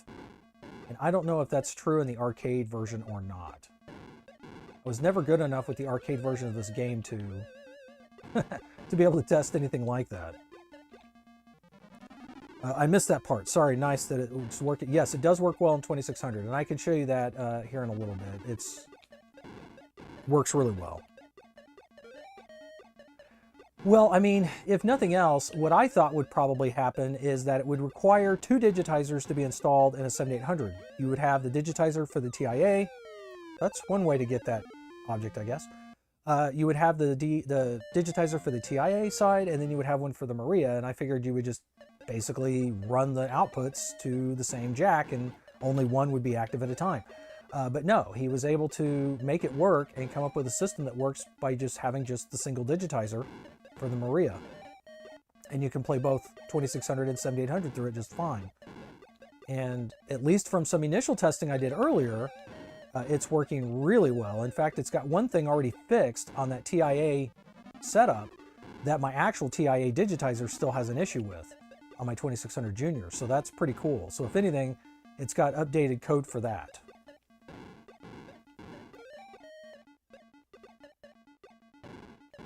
Yeah. Hooked. Okay. So yeah, I'll show you 2600 stuff really quick again. And let's see here. First, I'm going to throw my games around because that's fun. So I'm popping in the Uno cart, and when I fire this up, you will notice that it doesn't look right. Again, I demonstrated this earlier, and that's because it is working. It is displaying picture. It's just that it's in the wrong profile on the RGB to HDMI.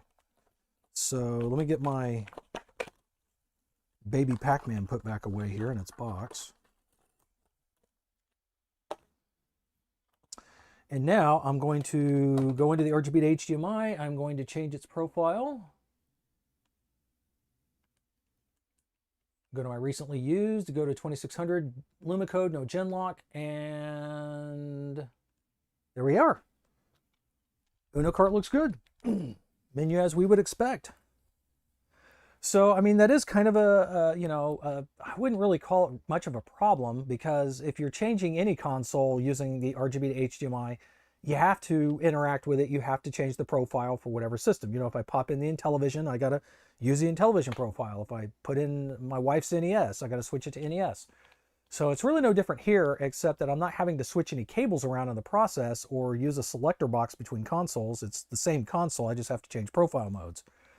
So yeah, it's very clean. And you can see that it doesn't have any problem with the interlacing being used to display this text.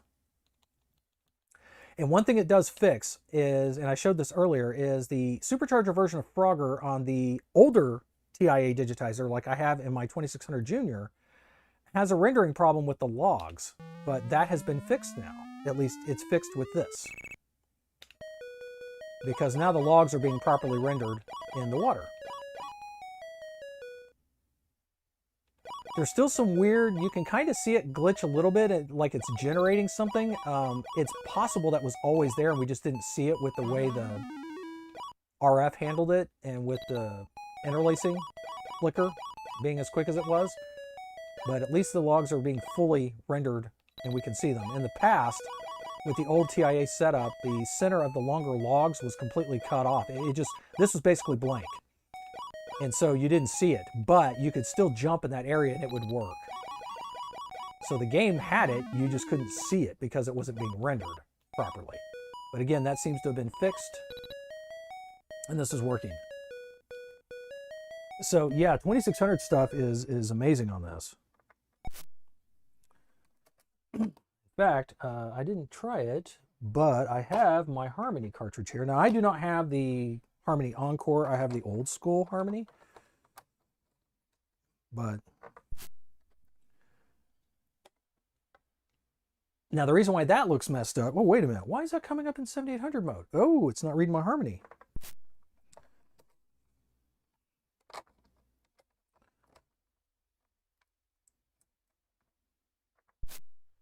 This cartridge probably needs to be cleaned too, would be my guess. Huh. Well, it's coming up in 7800 mode because I guess it's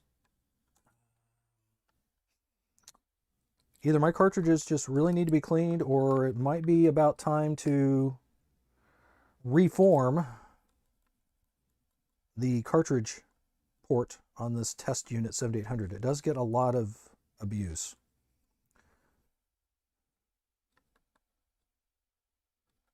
So we'll see if, because I couldn't get Ricky and Vicky to work earlier either. See if this little quick cleaning there, if it makes any difference. I don't think so, because it doesn't look like it's firing it up. Nope. We'll do the cartridge in and out a few times.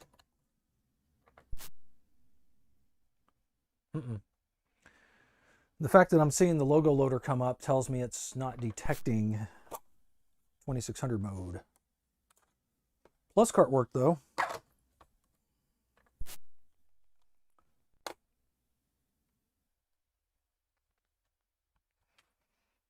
What's this chat say? I see some graphic jumping on the logs as they come on screen. Don't know if they do that normally. That's what I was talking about. Used to be that, yes, that is there. I don't know if that's present in the normal game. That's a good question, and we just don't really see it. But it used to be there were a lot more rendering issues on those logs than just that. And I'm willing to take that. That's fine, because that doesn't affect anything really. Let's see. I looked at the recently added, and about the only thing that was there that I recognize is Dasher, which, I mean, this is probably going to make me throw controllers across the room, but we'll see. We'll give it a shot.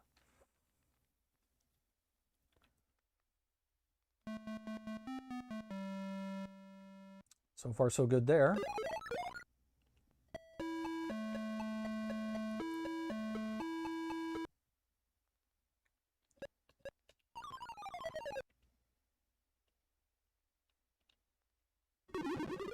Oh, that's not good. Oh, wait. Is that normal? I don't remember. Oh, okay. I guess that's normal. I guess that's you coming out of like a Teleporter beam. I thought that was some graphic glitching going on there.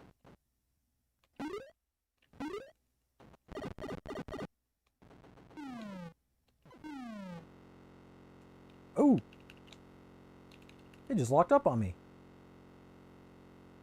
That's not normal. Locking up is not normal. It didn't lock up the console. That's interesting. I'm almost positive I played this on this console before. Let's try that again. It was a crash.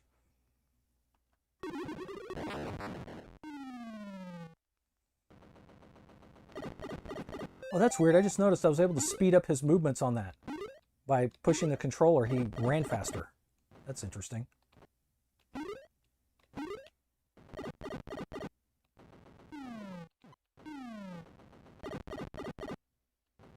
Okay, it didn't lock up this time.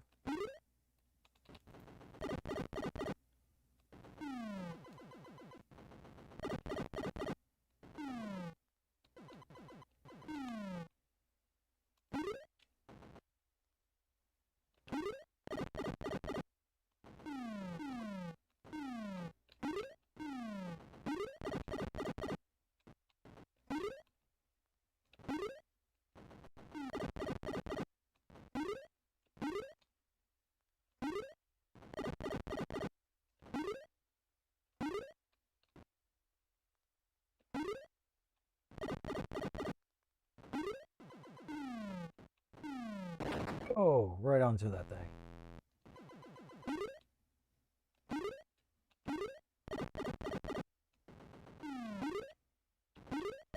Could have put this on easy.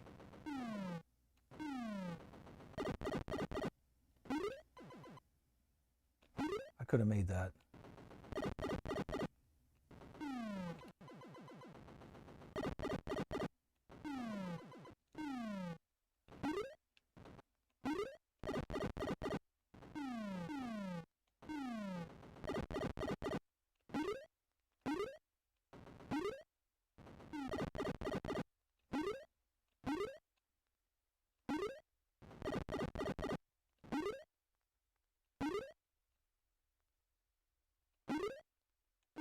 Now, James, you got your digitizer, your TIA digitizer pretty early on, I think. So I don't know if your digitizer might have the issue with the rendering logs for Frogger or not. That's something you'd have to check out if you ever get yours installed to get it tested. And did I hear you correctly yesterday afternoon during the stream that you have a couple of digitizers now? So did you buy more than just the TIA?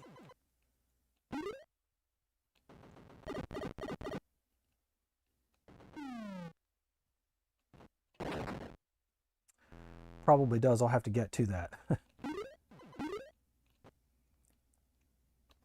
Well, I know that you got your TIA digitizer around the same time that I started playing around with the Lumacode stuff. So it probably does. A whole bunch for various systems. Oh, I'm curious to know what all else you got.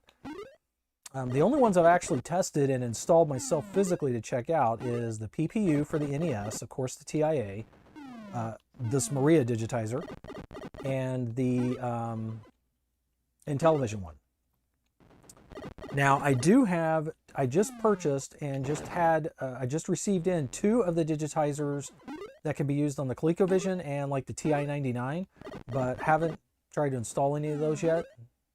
So C64, okay, that makes sense.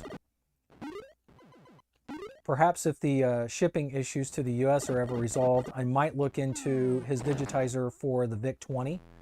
My VIC-20 is one of the few consoles that I own that does not have any kind of AV upgrade in it. And it's got pretty, it's kind of ugly composite output. So that would be one I might look at possibly getting an AV upgrade for.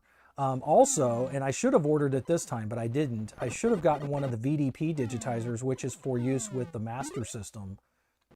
I do have an RGB bypass installed in my Master System, so it has really good output anyway, but it would still be something cool to check out. And although I don't get many Sega requests, I have worked on more Master Systems than I have like the Genesis, for instance, or Mega Drive, or what have you. And I believe I have a client of mine that's curious about installing a VDP, or actually it would be the TMS digitizer, into an SG-1000 that they own. So that could be an interesting, that'll be interesting to look at and to work on. Let's see, I know I had a method, there we go. I see screen tearing from time to time. Do you see that on your end? I do not, actually. It's been stable as a rock for me here, so maybe that's something YouTube's doing.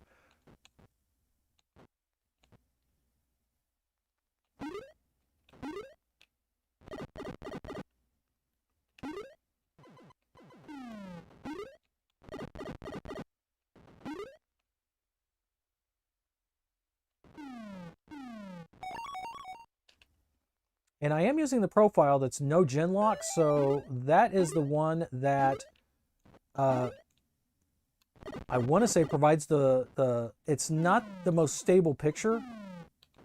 I can't remember. I got here really late. What is this digitizer?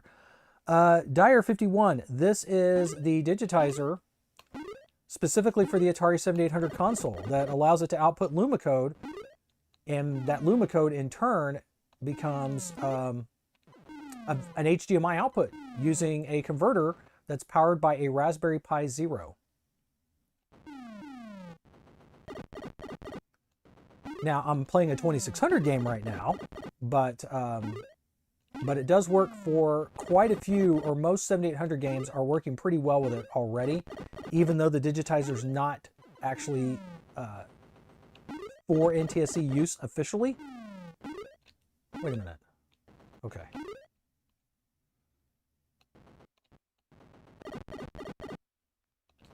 Whoa! Just kidding.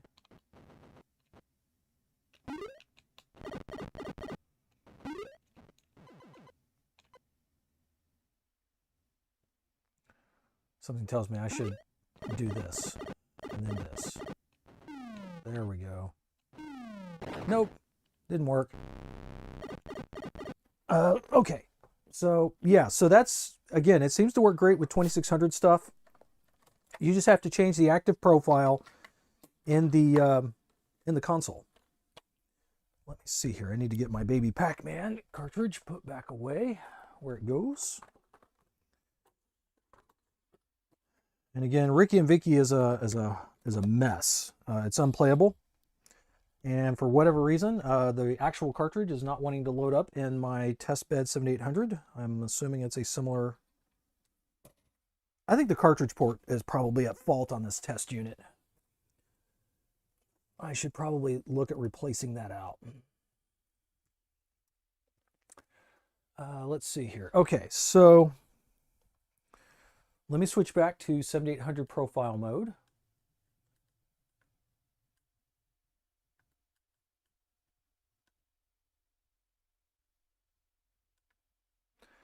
And I will show you what the game drive, unfortunately, looks like.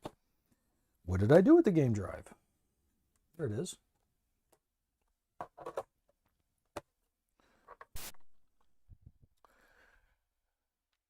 Okay, so that part looks good. That's 7800 mode right there. Oh, that was interesting.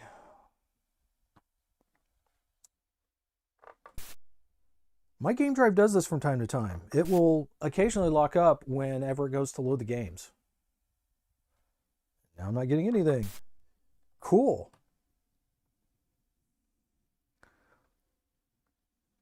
Let's try that again. No, the console is not happy right now.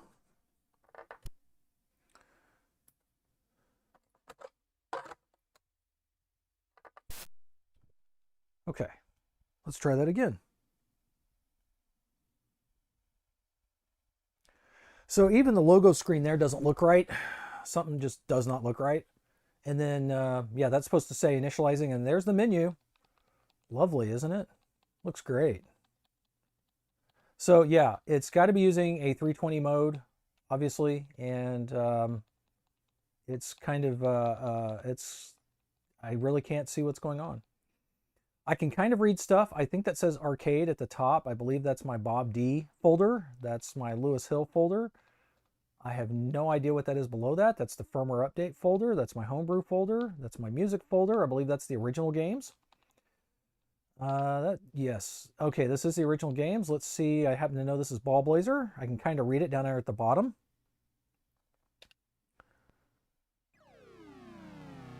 Okay, that actually looks correct. That's not glitching out so far. Cool.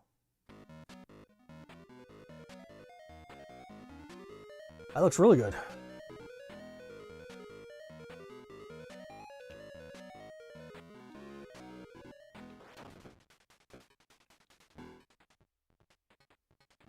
Bye-bye, second player. So Ball Blazer is an interesting one. When I was testing this last night, as well as earlier this morning, I noticed that the flash cartridges seem to give better results on this game than the actual cartridge does. I don't have my Ball Blazer cartridge down here right now. It's still up in the lab. It's one of the games I use for burn-in testing and for stability tests with 7800s. Anyway, the point is it will show graphical glitches with the actual cartridge. But on the flash cartridges, it works pretty well. Now, something else is that, well, it looks like I still have the brakes enabled for this one. That's interesting.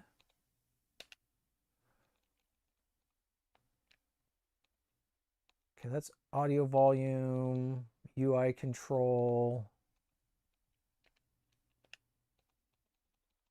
So one of the things that I think is sometimes a problem for the 7800 GD is if you have the game brakes enabled. So let me try, this is the, I don't have a whole lot in here right now.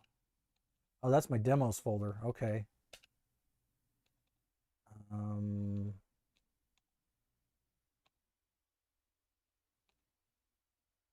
This is my diagnostics folder, that's what that is. Let's go to, okay. Demos, huh? I thought that was my Lewis Hill folder, but I guess it's hiding here. Okay, so Bernie. I don't think I have a current build of Bernie. Oh yeah, I do.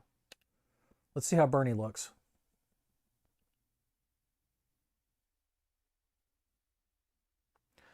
I want to say that Bernie starts off looking okay for the most part, but then it starts to develop issues when you actually get into the games and there's more stuff going on.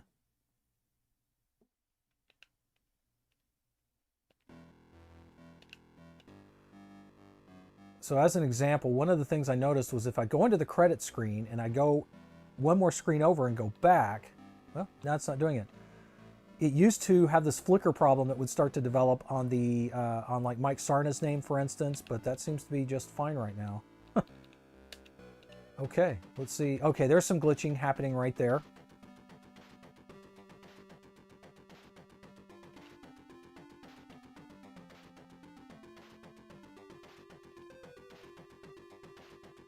Okay, that looks pretty good. So far, okay. Okay, there's a tiny little bit. You can see that there's a faint black line or two that appears as I move up and down on the screen there. Some glitching there when I look at the sign, talk to Melvin. So there is some glitching taking place. It's not too bad, but it is present.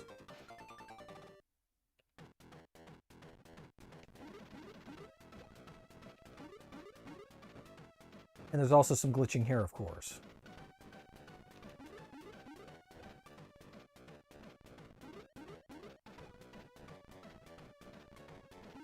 Ooh, there was a big one right there. Let's see if I can save my... Yeah, here we go.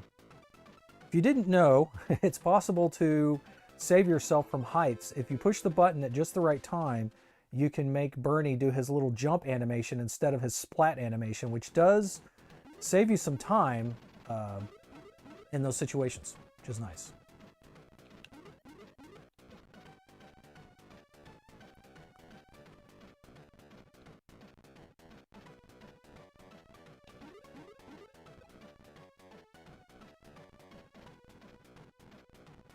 Yeah, Bernie's not too bad right now. This is at least somewhat playable even with the glitching we have. We'll see if it gets worse on some of the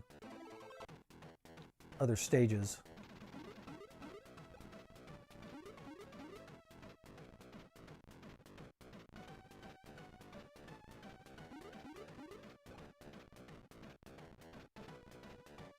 Is the game audio loud enough? I purposely had it turned down earlier because I was going to be talking, but uh-oh. No, I didn't have time.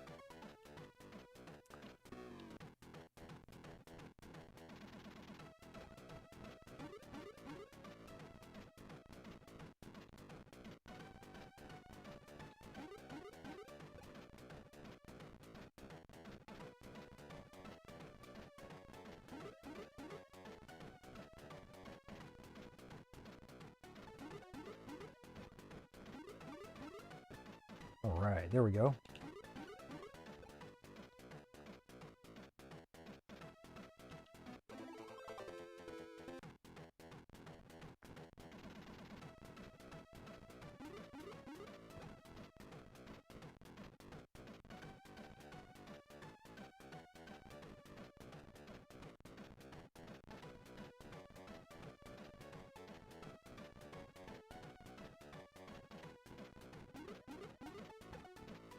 Hear it, but it's low. Okay, I'll try cranking it up a little bit. I didn't want it to be too overpowering. There, I rose that up a little bit. Will I have time?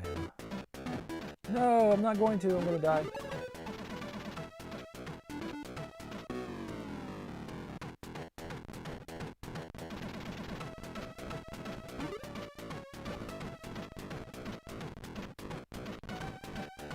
I've always thought this little glitch is funny. If I move the block, and as long as you're moving left and right and don't stop, the block hovers in the air. Once you let go, then it falls. Magic physics.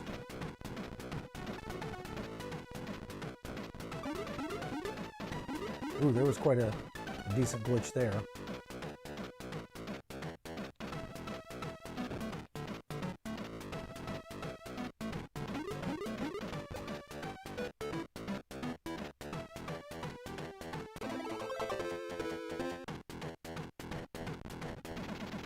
Ooh, it's been a while since I played this level. And we're starting to get a little more severity on the glitching.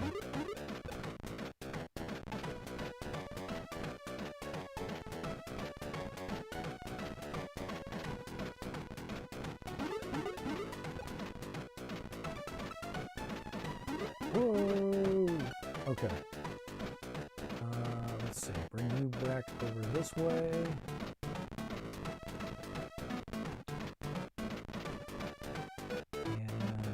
Here. Got it.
Whoa.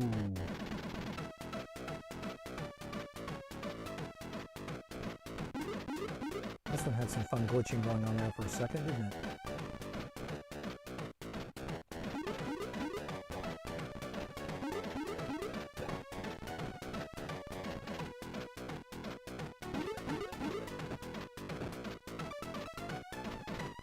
No, it didn't work. Oh, that's not good.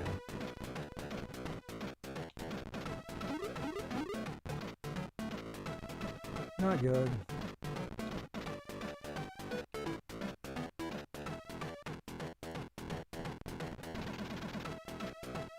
Okay, let's see. What else to try?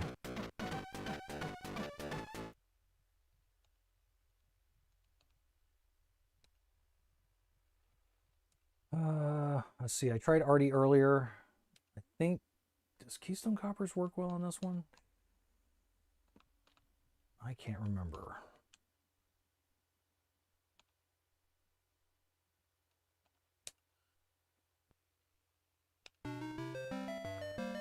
Looks okay so far.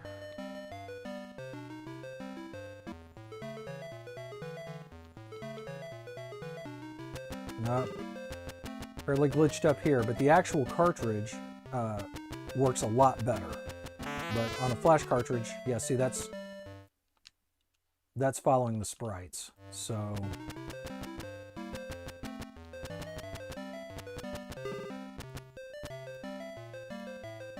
that's pretty heavily glitched up. Let me see if goodness, can't remember how this is done. Okay, brake disabled, start the game. Let's see if turning off the brake helps the stability of the image.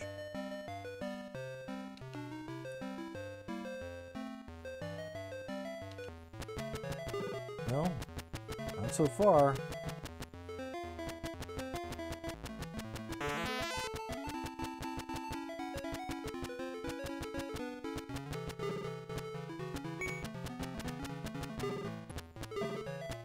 Yeah, this is almost unplayable like this. And that's just how the 7800 GD tends to handle certain games. They just don't work as well as they probably should.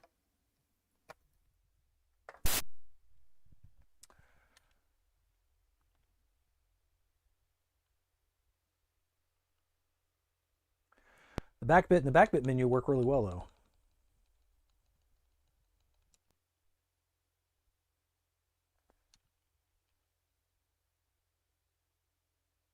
Sort of. Well, the game still has and I'm just noticing again, I don't have audio here. That is so strange.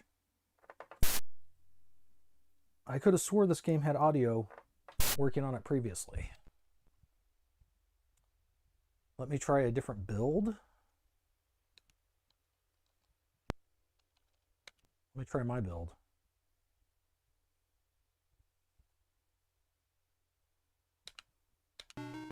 Yeah, this has music. Heavily glitched up though. Again, this is with a back bit, so you know, again, using a different flash cartridge, I'm getting different results.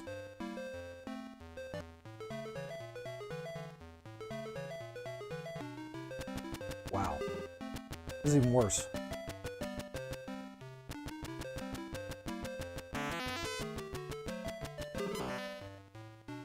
Guess there was an airplane there.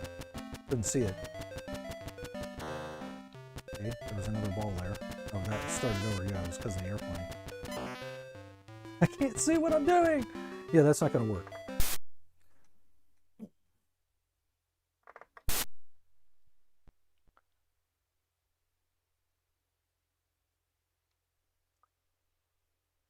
Okay, come on. Let's see. Artie had some issues, I believe. EXO. I haven't tried the actual EXO cartridge.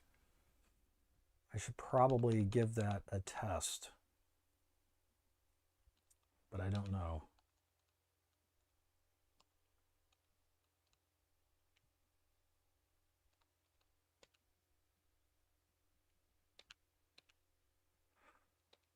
We already know most of Bob's stuff has problems. Astro Blaster worked okay. That one was fine. But I tried Galaxian earlier. Again, he's using 320 mode on that, so it does not look right.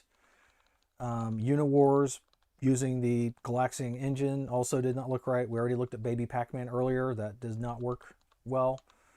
The Pac-Man collection has problems. I haven't tried Scramble.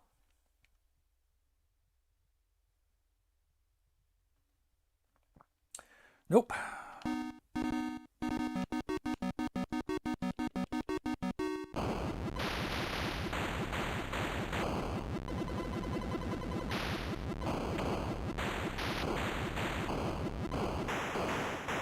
Yeah.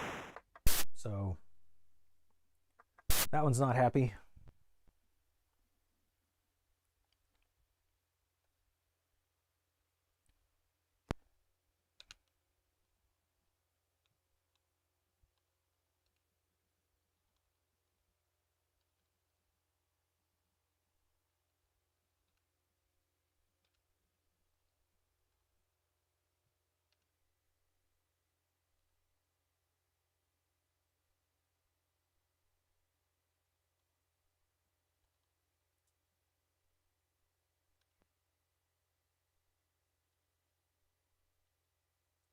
Nope, that's not the one to use.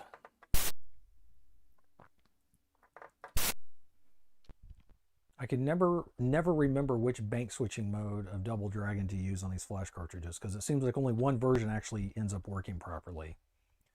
I believe that was the OB one I tried. Let me just try this one that just says NTSC. And that is also a no-go.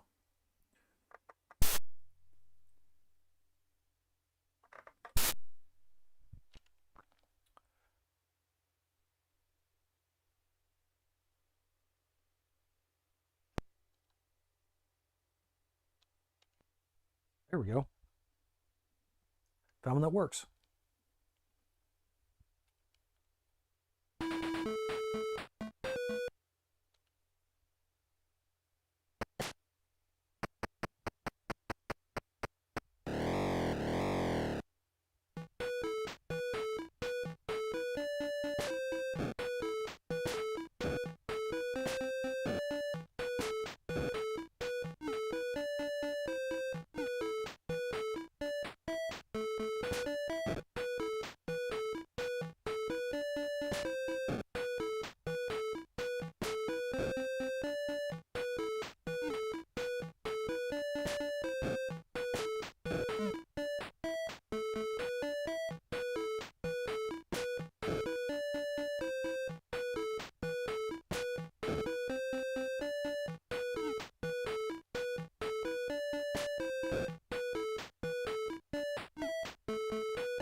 Come on.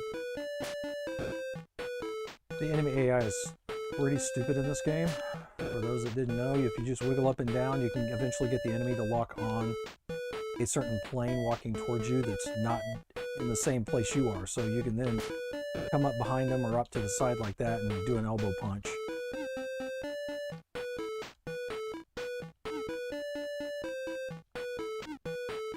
Unless you just keep missing them every time like I am right now.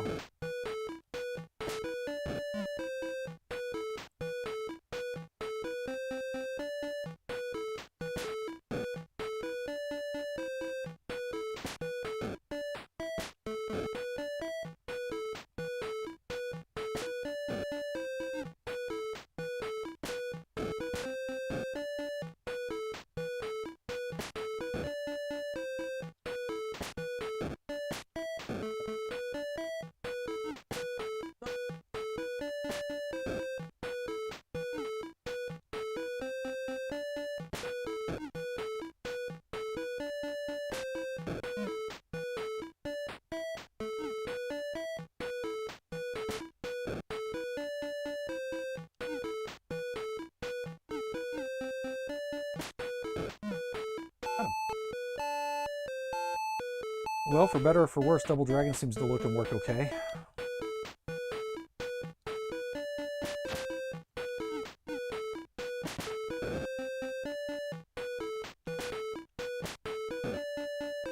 No, not close enough. Fell away.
Okay, let's see.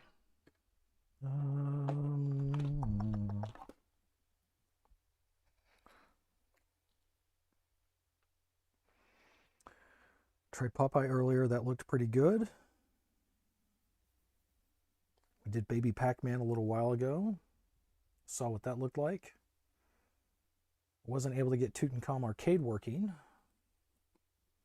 We'll try this game. I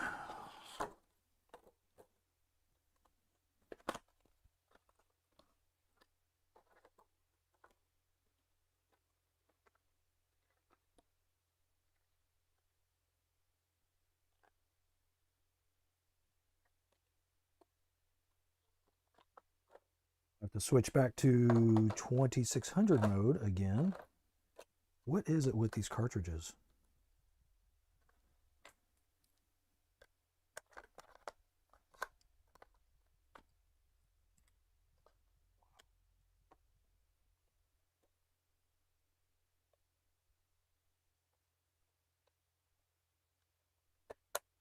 Got it, finally.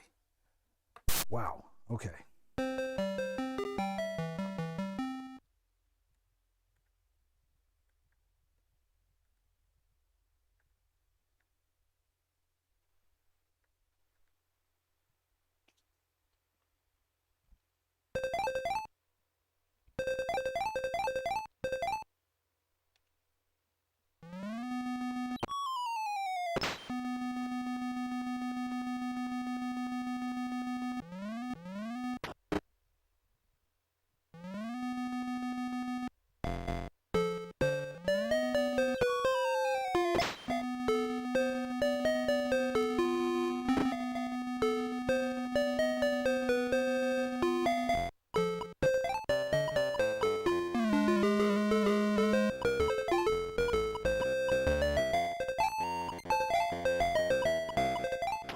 It's such a difficult time getting into these doors.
close.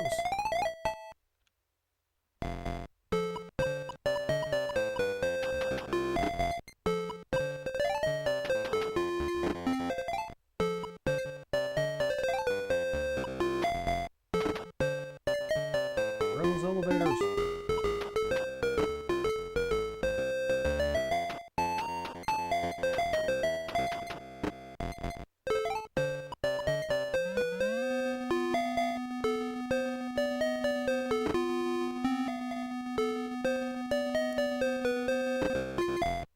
Finally.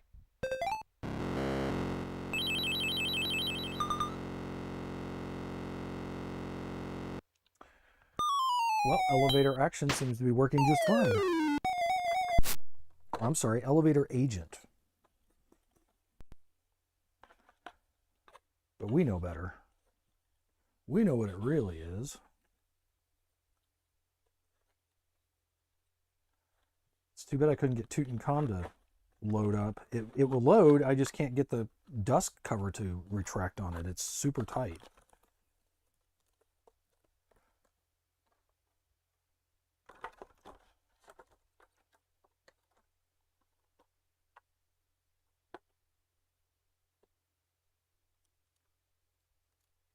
See where we at. We are okay, so it is after 6 o'clock my time, and I've been streaming now for at least 2.5 hours, so I think that's more than enough to show things. Don't know if anybody's still watching. That's fine, that's cool, but hopefully this gives you an idea. Again, the digitizer for the 7800 is working quite well for the most part. It still has some issues with certain games, especially most of Bob's games, so a lot of the Pac-Man stuff. Some of the other games that really push the graphics hardware quite a bit, such as most of Lewis's games, do have some graphical glitches as well. So it's hoped in time that these can be worked out sooner rather than later, because I do think that the Maria Digitizer is going to be quite a popular one once it's really working well. So, so again, I hope this gives everyone a good idea of where we're at, or where it's at right now. Again, it's quite impressive. I'm quite happy with the results I've gotten so far, and that's just from what testing I've done last night as well as this morning, and again, just kind of showing some games here. So again, thanks for hanging out if you did, and for participating in the chat a little bit. And if you have any questions, then those of you who know me know how to reach out to me through Facebook. Otherwise, you can also shoot me an email if you have questions. My email address is itclab@cox.net. That is cox.net. And I will catch you guys another time. So have a good rest of your, well, for those in the US, have a good rest of your holiday weekend. And for everyone else, just have a good weekend in general. I'll catch you